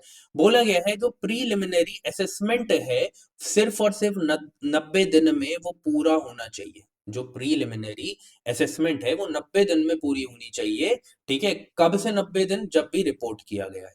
इस चीज को याद रखना है, ये डेटा याद रख लेना बस। ठीक है। उसके बाद इतना कुछ इंपॉर्टेंट नहीं है। हाँ, पॉल्यूटर पेज प्रिंसिपल आपको समझ में आ गया। ये ऑर्फन साइट्स क्या है? देखो, ये भी इस रूल्स में है कि अगर कोई ऐसी साइट है जहां पे कौन पॉल्यूटर है पता नहीं चल रहा, या जिसने पॉल्यूट किया है वो अनट्रेसेबल है, उस केस में central government and state government की रिस्पॉन्सिबिलिटी बनती है कि वो उस साइट को क्लीन अप करेंगे और वहां पर प्रॉम्प्ट एक्शन लेंगे। ठीक है। ताकि ऐसा ना हो ना कि सरकार बोलते अरे वो तो भाग गया अब हम क्या करें। भाई उसमें ऐड कर दिया है कि आपको करना पड़ेगा अगर वो भाग गया तो। ठीक है। अब देखो जरा, ये है मोस्ट इंपॉर्टेंट चीज इस रूल्स की, जिसकी वजह से मैंने इसे ऐड किया और मुझे लगता है ये क्वेश्चन बन जाएगा। ठीक है। एक तो 90 डेज है, वो इंपॉर्टेंट है। दूसरा ये कि अगर पॉल्यूटर अनट्रेसेबल जाता है तो उस केस में स्टेट गवर्नमेंट और सेंट्रल गवर्नमेंट इस पे काम करेगी। एंड थर्ड जो है वो है कि ये जो रूल्स है ये अप्लाई नहीं करते किसके लिए? ये अप्लाई नहीं करते रेडियो एक्टिव वेस्ट के लिए, माइनिंग साइट्स के लिए, मरीन ऑयल पॉल्यूशन के लिए और active authorise waste dump sites के लिए। इनमें ये रूल्स अप्लाई नहीं होंगे, इनके लिए डिफरेंट रूल्स है, प्लीज इस चीज को याद रखना। ठीक है। और ये जो अगर कोई भी ऐसे पॉल्यूट करता है, ठीक है, क्लाइमेट एनवायरनमेंट को, तो उस केस में क्रिमिनल लाइबिलिटी भी उसकी बन सकती है भारतीय न्याय संहिता के द्वारा। ठीक है। आगे बढ़ते हैं। बायोस्टिमुलेंट, ये डायरेक्टली पूछा जाएगा कि बायोस्टिमुलेंट क्या होते हैं। मैं आपको बता रहा हूँ, अगर क्वेश्चन पूछा जाता है बायोस्टिमुलेंट पूछे जाएंगे, क्योंकि यूनियन एग्रीकल्चर मिनिस्टर ने बहुत सारे बायोस्टिमुलेंट्स को बैन किया है। बोला गया है कि कुछ ही बायोस्टिमुलेंट्स है जिसे यूज किया जा सकता है। तो अब ये समझना पड़ेगा बायोस्टिमुलेंट्स क्या होते हैं, इनके बीच में और फर्टिलाइजर्स के बीच में डिफरेंस क्या होता है। ठीक है। तो मैं आपको पहले देसी भाषा में बताता हूँ। देखो, बायो बायो मीन्स का कोई ना कोई ऑर्गेनिक चीज यूज हो रही है, यही बायो का मतलब होता है। तो ये बायो स्टिमुलेंट्स क्या है? देखो, फर्टिलाइजर्स में क्या किया जाता है, फर्टिलाइजर्स क्या है, ये आर्टिफिशियल है, आपने सॉइल में प्लांट में ये ऊपर से डाले। ठीक है। इसकी वजह से जो भी चीज, जिस भी चीज की कमी है वो कभी पूरी हो गई। बट बायो स्टिमुलेंट्स में क्या होता है? बायो स्टिमुलेंट्स में माइक्रो ऑर्गेनिजम्स को इंट्रोड्यूस किया जाता है सॉइल में। अब जब ये माइक्रो न्यूट्रिएंट्स सॉइल में ऐड करे जाएंगे तो इस केस में क्या होगा कि ये सॉइल की खुद से ही सॉइल क्या करेगी, अपने न्यूट्रिएंट अपटेक को एनहेंस करेगी और वो एटमॉस्फेयर से, किसी भी तरीके से, वाटर से, एटमॉस्फेयर से न्यूट्रिएंट्स को ग्रैब करेगी। बट इसमें क्या होता है, हम आर्टिफिशियल तरीके से दे रहे हैं। तो इसमें माइक्रो ऑर्गेनिजम्स को इंट्रोड्यूस किया जाता है ताकि जो सॉइल है या प्लांट है उसकी जो हम कहते हैं न्यूट्रिएंट अपटेक करने की कैपेबिलिटी है वो एनहांस हो जाती है, इंक्रीज हो जाती है। ये है बायोस्टिमुलेंट। तो यही यहाँ पे लिखा है कि ये ऐसे सब्सटेंस होते हैं या माइक्रो ऑर्गेनिजम्स होते हैं जो अप्लाई करे जाते हैं प्लांट्स एंड सॉइल्स में, जिसकी वजह से न्यूट्रिएंट अपटेक करने की जो कैपेबिलिटी है वो एनहांस हो जाती है, स्ट्रेस टॉलरेंस इंक्रीज हो जाती है किसी भी एक क्रॉप की, क्रॉप क्वालिटी इंक्रीज हो जाती है। ठीक है, तो इसमें याद रखना ये फर्टिलाइजर से अलग होते हैं, ये फर्टिलाइजर से अलग होते हैं। ठीक है, रेगुलेटरी फ्रेमवर्क की बात करें तो इनको स्केड्यूल 6 में रखा गया है, फर्टिलाइजर कंट्रोल ऑर्डर एफसीओ 1985 में। ठीक है, कौन कौन से बायोस्टिमुलेंट होते हैं, क्या एग्जांपल है, क्वेश्चन ऐसे भी आ सकता है कि which of the following are biostimulants. तो आपको एग्जांपल याद रखने हैं, जैसे सीवीड एक्सट्रैक्ट्स हो गए, ह्यूमिक एंड फुल्विक एसिड हो गया, प्रोटीन हाइड्रोलाइसेट्स हो गए, एमिनो एसिड्स हो गए, माइक्रोबल इनोक्यूलेंट्स हो गए। ठीक है, जैसे राइजोबियम है, बोटानिकल एक्सट्रैक्ट्स हो गए, एक और वर्ड है जो याद रखना है आपको, चिटोसिन हो गया। ठीक है, ये सारे क्या है, ये सारे बायोस्टिमुलेंट्स है। प्लीज एग्जांपल याद रखना, प्लीज एग्जांपल याद रखना, क्वेश्चन पूछा जा सकता है which of the following are biostimulants, और उसमें फर्टिलाइजर्स ऐड कर देंगे। तो आपको याद रखना फर्टिलाइजर तो जो भी दिख जाए उसको हटा देना अपने आप ही। ठीक है, अभी की इशू क्या है कि ना बहुत सारे अनरेगुलेटेड प्रोडक्ट्स यूज हो रहे हैं एग्रीकल्चर में, जो फिर से क्या कर रहे हैं, करा जा रहे हैं सही यूज के लिए, बट फिर क्रॉप को खराब कर रहे हैं। ठीक है, तो इस चीज को याद रखना है, ये अलग होते हैं फर्टिलाइजर से और पेस्टिसाइड से, इस चीज को याद रखना। ओके, जैसे सीवीड एक्सट्रैक्ट्स हैं वो रूट ग्रोथ को और ड्रॉट रेजिस्टेंस बनाने में हेल्प करते हैं क्रॉप को। ह्यूमिक एंड फुल्विक एसिड्स जो हैं वो न्यूट्रिएंट एब्जॉर्प्शन को बूस्ट करते हैं किसी भी सॉइल में या प्लांट में। जो चिटोसिन है ये क्या करते हैं, ये डिफेंस मैकेनिज्म जो है वो उसको ज्यादा एनहांस करते हैं एक प्लांट में। ठीक है, आगे बढ़ते हैं। स्वच्छ सर्वेक्षण 24-25 निकला था, 2024-25। ठीक है, तो इसके बारे में याद रखना है, महुआ ने निकाला था। ठीक है, ministry of housing and urban affairs ने। ठीक है, इसमें क्या है, इसमें सिर्फ डायरेक्ट डेटा है जो रटना है भाई, और कुछ भी नहीं है। ठीक है, सबसे पहले टॉप क्लीनेस्ट सिटीज कौन कौन सी है जिनकी पॉपुलेशन 10 लाख से ज्यादा है, अहमदाबाद, फिर भोपाल, फिर लखनऊ। भोपाल पहले नहीं आ रही, इस चीज को याद रखना।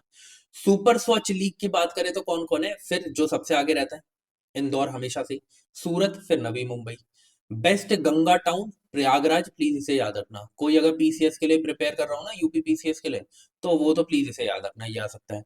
बेस्ट कैंटोनमेंट बोर्ड की बात करें तो सिकंदराबाद। ठीक है, फिर सफाई मित्रा, बेस्ट सफाई मित्रा सुरक्षित शहर की बात करें तो विशाखापट्टनम, जबलपुर, जबलपुर एमपी में, गोरखपुर यूपी में। ठीक है, उसके बाद क्लीनेस्ट सिटी जो 1 लाख से कम जिसकी पॉपुलेशन है उसमें कौन आता है, ससवत। ये कहाँ पे, महाराष्ट्र में। बेस्ट परफॉर्मिंग स्टेट की बात करें जो पूछा जा सकता है, महाराष्ट्र है। तीन चीजें पूछी जा सकती है, मैं आपको बता रहा हूँ, एक तो बेस्ट गंगा टाउन, ठीक है, सुपर स्वच्छ लीग, और टॉप क्लीनेस्ट सिटी, ये पूछा जा सकता है। ठीक है, तो इन तीनों को तो बिल्कुल ही याद रखना, और ये बेस्ट परफॉर्मिंग स्टेट। आगे बढ़ते हैं। फिर उसके बाद जैसे मैंने आपको बताया था कि कुछ आपको क्या देखने को मिलेंगे, कुछ मैं पॉइंटर्स हमेशा ऐड करता हूँ, है ना, पॉइंटर्स। तो ये पॉइंटर्स आप पढ़ लेना। ठीक है, जैसे solar energy corporation of India ने क्या किया, एक मेजर माइलस्टोन जो है वो अचीव किया है, 60 गीगावाट जो पावर है उसकी सेल एग्रीमेंट साइन करे, जो कि सोलर विंड हाइब्रिड प्रोजेक्ट से मिलकर बनी है 14 साल के अंदर। ठीक है, फिर उसके बाद जो हमारा 20% ethanol blending in petrol petrol का जो हमारा टारगेट था वो 2030 का था, बट हमने उसे 2025 में ही अचीव कर लिया, 5 साल पहले इसकी बात करी गई है। उसके बाद ये बोला गया है कि जो नॉन फॉसिल फ्यूल, मैं ना सोचता हूँ पहले खुद आप कर लो, बट फिर मेरा मन नहीं मानता, इसलिए मैं खुद ही फिर सबको समझाने लगता हूँ। अब देखो जरा, जो नॉन फॉसिल फ्यूल सोर्सेज है, आपको पता है कि एनर्जी क्रिएट करने की, इलेक्ट्रिसिटी क्रिएट करने के बहुत सारे सोर्सेज होते हैं। हम रेन्यूएबल सोर्सेज की तरफ जाने की कोशिश कर रहे हैं, तो उसमें हम कोशिश कर रहे हैं कि जो नॉन फॉसिल फ्यूल सोर्सेज है उनकी खपत को हम इंक्रीज करें, है ना, और कोल बेस्ड जो है या fuel based, fossil fuel based जो सोर्सेज है उनको कम करें। तो हम क्या अचीवमेंट हमें देखने को मिली है, ये तब का डेटा है, ठीक है, जुलाई 2025 का, कि नॉन फॉसिल फ्यूल सोर्सेज जो है वो 50% हो चुके हैं अब टोटल इलेक्ट्रिसिटी कैपेसिटी जो है हमारी, इंस्टॉल जो है इंस्टॉल्ड इलेक्ट्रिसिटी कैपेसिटी, उसके 50% जो हम हमारी जो एनर्जी नीड है वो हम कहाँ से कंप्लीट कर रहे हैं, नॉन फॉसिल फ्यूल सोर्सेज से। ठीक है, in non fossil fuel sources में कौन कौन से आते हैं, सोलर, विंड, हाइड्रो, न्यूक्लियर। ठीक है। उसके बाद ये रिक्लेम फ्रेमवर्क है। रिक्लेम की फुल फॉर्म क्या है? Revitalising ecosystem and communities through local actions for inclusive mine closure. ये किससे रिलेटेड है? डायरेक्टली पूछा जा सकता है। Reclaim framework is related to which of the following, नीचे लिखा जाएगा फिर बहुत सारा। ठीक है, कि रिक्लेम किस किस से रिलेटेड है, आपको याद रखना है माइन क्लोजर से रिलेटेड है, माइंस को क्लोज करने के स्टेप से रिलेटेड है। ठीक है, आगे बढ़ते हैं। अब इंटरनेशनल देख लिया, नेशनल देख लिया। Now the last thing is species in news. ज्यादा स्पीशीज इन न्यूज नहीं है, तीन चार ही है। ठीक है, वो हम देखेंगे। आप इन स्पीशीज इन न्यूज में मैंने क्या क्या ऐड किया है? मैंने ऐड किया है flora, flora plus fauna plus pathogens. Pathogens मैंने पैथोजेंस इधर ही ऐड कर दिए। ठीक है, चलिए अब देखते हैं। ये बंगाल फ्लोरिकन तो बहुत इंपॉर्टेंट है, अभी हमने ऊपर देख लिया क्यों इंपॉर्टेंट है ना। काजीरंगा वाला जो सीन है, बर्ड सेंचुरी, वहां पे बर्ड सेंसस हुआ है पहली बार, तो उसमें क्रिटिकली एंडेंजर्ड बताया गया बंगाल फ्लोरिकन को, तो इस वजह से हम इसे पढ़ रहे हैं। इस तरीके से दिखता है। ये मेल है, फीमेल नहीं है ये। ठीक है, ये मेल है। मेल जो फीमेल है वो थोड़ी सी ब्राउनिश दिखती है। मैंने आपको बोला है वाइल्ड लाइफ में जब भी आप देखने की कोशिश करोगे, मेल बहुत ज्यादा सुंदर दिखेंगे, कलरफुल दिखेंगे। फीमेल जो है आपको थोड़ा जैसे हम कहते हैं कि नॉर्मल कलर्स के देखने को मिलेंगे, है ना। इसमें कुछ अच्छा बुरा मानने वाली बात नहीं है, बस जो सच है वो बता दिया। अब देखो क्या है कि इसको माना जाता है कि ये मोस्ट एंडेंजर्ड बस्टर्ड है इन इंडियन सब कॉन्टिनेंट, तभी क्रिटिकली एंडेंजर्ड बोला गया। मेल्स जो है उनका आपको all black with white wing panels देखने को मिलेंगे, बट जो फीमेल्स है उनका बफ ब्राउन कलर होता है ना। और इसीलिए होता है, देखो मैं रीजन बता देता हूँ, क्योंकि जो ये एनिमल्स हैं इनको फीमेल को अट्रैक्ट करना होता है, इस वजह से नेचर ने इन्हें अट्रैक्टिव बनाया है। ठीक है। हैबिटेट की बात करें तो natural and semi natural grasslands में ये रहते हैं, तेराई रीजन्स में मेनली। डिस्ट्रीब्यूशन की बात करें तो दो सेपरेट पॉपुलेशन आपको इनकी देखने को मिलेगी। एक तो इंडियन सब कॉन्टिनेंट में देखने को मिलेगी, एक साउथ ईस्ट एशिया में देखने को मिलेगी। जो साउथ ईस्ट एशिया में कंबोडिया एंड वियतनाम में देखने को मिल रही है वो बहुत स्मॉल पॉपुलेशन है, बट इंडिया में एक अच्छी पॉपुलेशन देखने को मिलती है। लेकिन अब क्रिटिकली एंडेंजर्ड है, तो ऑब्वियसली इनको मारा जा रहा है इसी वजह से, है ना, हंट किया जा रहा है। और प्लस क्लाइमेट चेंज बहुत बड़ा रीजन है। इंडिया में कहाँ कहाँ देखने को मिलती है आपको? उत्तर प्रदेश में, उत्तर प्रदेश में जो दूधवा एंड पिलीभीत टाइगर रिजर्व है वहां पे देखने को मिलेंगे। असम में आपको मानस नेशनल पार्क हो गया, काजीरंगा नेशनल पार्क हो गया, वहां देखने को मिलेंगे। और अरुणाचल प्रदेश में देखने को मिलेंगे।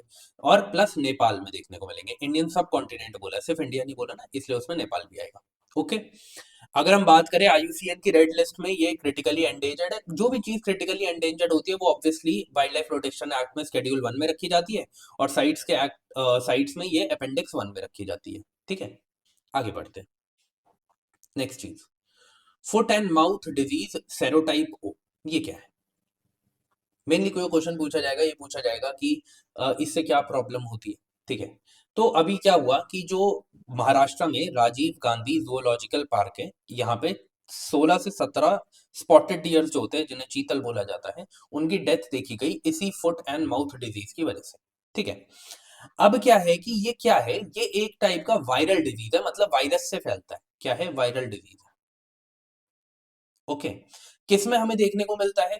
जो हमारे क्लूवन हूव्ड लाइवस्टॉक होते हैं ना, जैसे cattle, buffalo, pigs, sheep, goats, है ना, उसमें ये हमें देखने को मिलता है। होता क्या है कि ये डायरेक्टली डेथ नहीं करता किसी भी एक मतलब कि जो डेथ है, डायरेक्ट डेथ जो है, वो हमें बहुत कम देखने को मिलती है, पर मेनली ये क्या करता है, ये उसमें सीवियर प्रोडक्शन लॉसेस करता है। जैसे कि अबॉर्शन के केसेस बढ़ जाएंगे अगर ये हो गया है तो। ठीक है, मिल्क कम आएगा। जो मीट है, मतलब कि जो कोई भी एक, जिसको भी, जिस भी कैटल को ये हुआ है, उसकी आपको, जिसे हम कहते हैं कि उसका वेट कम होने लगेगा। ये चीजें हमें देखने को मिलती है फुट एंड माउथ डिजीज में। ठीक है, ये क्या है? ये पॉजिटिव सेंस आरएनए वायरस है। प्लीज इस चीज को याद रखना, क्वेश्चन पूछा गया तो यही आपको कंफ्यूज करेंगे। याद रखना, ये एक आरएनए वायरस है। ओके। उसके बाद यही लिखा गया है कि ऑब्वियसली फुट एंड माउथ है, तो सिर्फ फुट एंड माउथ में ही नहीं होता। आपको क्या देखने को मिलेगा कि इसमें, आपको मैं बताता हूँ, यहाँ पे लिखा भी होगा, मतलब नहीं लिखा तो कोई बात नहीं, मैं बता देता हूँ। जैसे फोड़े होते हैं ना छोटे छोटे, वो होना शुरू हो जाते हैं माउथ में और फीट में, इन पर्टिकुलर कैटल्स के। ठीक है, वैसे यहाँ पे होगा। उसके बाद हाई टेम्परेचर है, एक्सेसिव सैलिवेशन आपको देखने को मिलेगा, सीवियर लेमनेस देखने को मिलेगी आपको, ठीक है। डायरेक्ट कांटेक्ट अगर होता है इन्फेक्टेड एनिमल के साथ या इनडायरेक्ट कांटेक्ट होता है, ठीक है, तो उससे क्या होता है, ये ट्रांसमिट हो सकते हैं। इस चीज को आपको याद रखना है, ठीक है। और तो इसमें इतना कुछ नहीं है। हाँ, एक्चुअल वैक्सीनेशन जो है is the primary control source, is it not a public health risk to human, though it is often confuse with hand foot and mouth disease in children. याद रखना, ये जो hand foot mouth disease in children है, ये अलग है food and mouth disease serotype O से, ठीक है। और कुछ इसमें है नहीं, ठीक है। आगे बढ़ते हैं। बट यार वो ब्लिस्टर्स वाली चीजें कहाँ लिखी गई है पता नहीं। I have read that but इधर नहीं लिखी गई है, कोई बात नहीं। बट आप याद रखना कि ऐसे फोड़े होते हैं छोटे छोटे, ओके। हाँ, ये लिखा गया ना, वेसिकल्स एंड ब्लिस्टर्स, ठीक है। आगे बढ़ते हैं। खराई कैमल्स, ठीक है। एक तो ये कैमल्स है और एक बैक्टीरियन कैमल्स है, ये दोनों कैमल्स न्यूज में रहते हैं, तो प्लीज इनके बारे में आपको पढ़ना ही पढ़ना है। देखो क्या है, ये जो खराई कैमल्स हैं, ये डोमेस्टिकेटेड एनिमल्स हैं, ठीक है। कहाँ पे पाए जाते हैं, गुजरात के कच्छ रीजन में आपको ये देखने को मिलेंगे। ये स्विम कर सकते हैं अप टू 3 किलोमीटर्स, ठीक है। इनके पास स्विमिंग कैपेसिटी है, ये 3 किलोमीटर तक स्विम कर सकते हैं। इनको दरिया तरु भी बोला जाता है। दरिया तरु मतलब कि सी स्विमर्स, है ना, मतलब कि दरिया मीन्स सी हो गया, तरु मतलब कि तैर सकते हैं, तो सी स्विमर्स, ठीक है।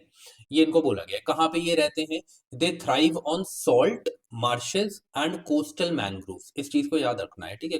गुजरात का कच्छ रीजन है, प्लस ये स्विम कर सकते हैं, तो ऑब्वियसली उसी रीजन में रहेंगे जहाँ पे आपको थोड़ा सा वाटर देखने को मिलेगा। वाटर आपको मैनग्रोव्स में देखने को मिलेंगे, मार्शेस में देखने को मिलेंगे, तो ऑब्वियसली वही रहेंगे, ये तो हम वैसे भी समझ सकते हैं, ठीक है। डाइट के ऊपर प्लीज याद रखना, सेलाइन प्लांट्स एंड मैनग्रोव ट्रीज को ये कंज्यूम करते हैं। फिर वही बेसिक चीज, कोस्टल मैनग्रोव्स के पास रहेंगे तो भाई वहां के ट्रीज को ही कंज्यूम करेंगे, है ना। दे कैन सर्वाइव, ये बहुत इंपॉर्टेंट है कि डुअल इकोसिस्टम को ये सर्वाइव कर सकते हैं। एरिड कंडीशन होगी तो भी ये रह सकते हैं, मैनग्रोव वेटलैंड्स में भी ये रह सकते हैं, ठीक है। उसके बाद दे, हाँ ऑब्वियसली ये ग्रेज करते हैं, एक जगह से दूसरी जगह जा रहे हैं, तो फिर ऑब्वियसली ये पॉलिनेशन में भी हेल्प करेंगे मैनग्रोव फॉरेस्ट में, ठीक है। इसमें तो कुछ जानने की जरूरत नहीं है। दीज आर नॉट वाइल्ड, याद रखना क्या बोला ऊपर ही, डोमेस्टिकेटेड ब्रीड है, ठीक है। कौन इनको डोमेस्टिकेट करता है, मालधारी जो है वो इन्हें डोमेस्टिकेट करते हैं, ठीक है। लोकल ट्राइब है वो इन्हें डोमेस्टिकेट करती है, ठीक है। उसके बाद इतना कुछ इंपॉर्टेंट नहीं है, आगे बढ़ते हैं। ओहो हो, ये इंपॉर्टेंट है। एक नई स्पीशीज मेरी है लिचन की, ठीक है। क्या नाम दिया गया है, एलोग्राफा एफ्यूसोसो रेडिका, ठीक है। ये क्या है, ये क्रुस्टोज लिचन स्पीशीज है, ये आपको याद रखना है। ये हमें वेस्टर्न घाट में देखने को मिली है। इससे ज्यादा कुछ याद रखने की जरूरत नहीं है। इसका सिम्बायोटिक रिलेशनशिप होता है किसके साथ, ट्रेंटे फोलिया एल्गा के साथ, ठीक है। अगर क्वेश्चन पूछा जाता है ना, तो वो यही पूछा जाएगा कि ये क्या है, तो आपको याद रखना है लिचन की एक स्पीशीज, इतना पूछा जाएगा और उससे ज्यादा नहीं पूछा जाएगा। वेस्टर्न घाट में इसे फाइंड करा गया, ठीक है। आगे बढ़ते हैं। कॉम्बूचा, ठीक है।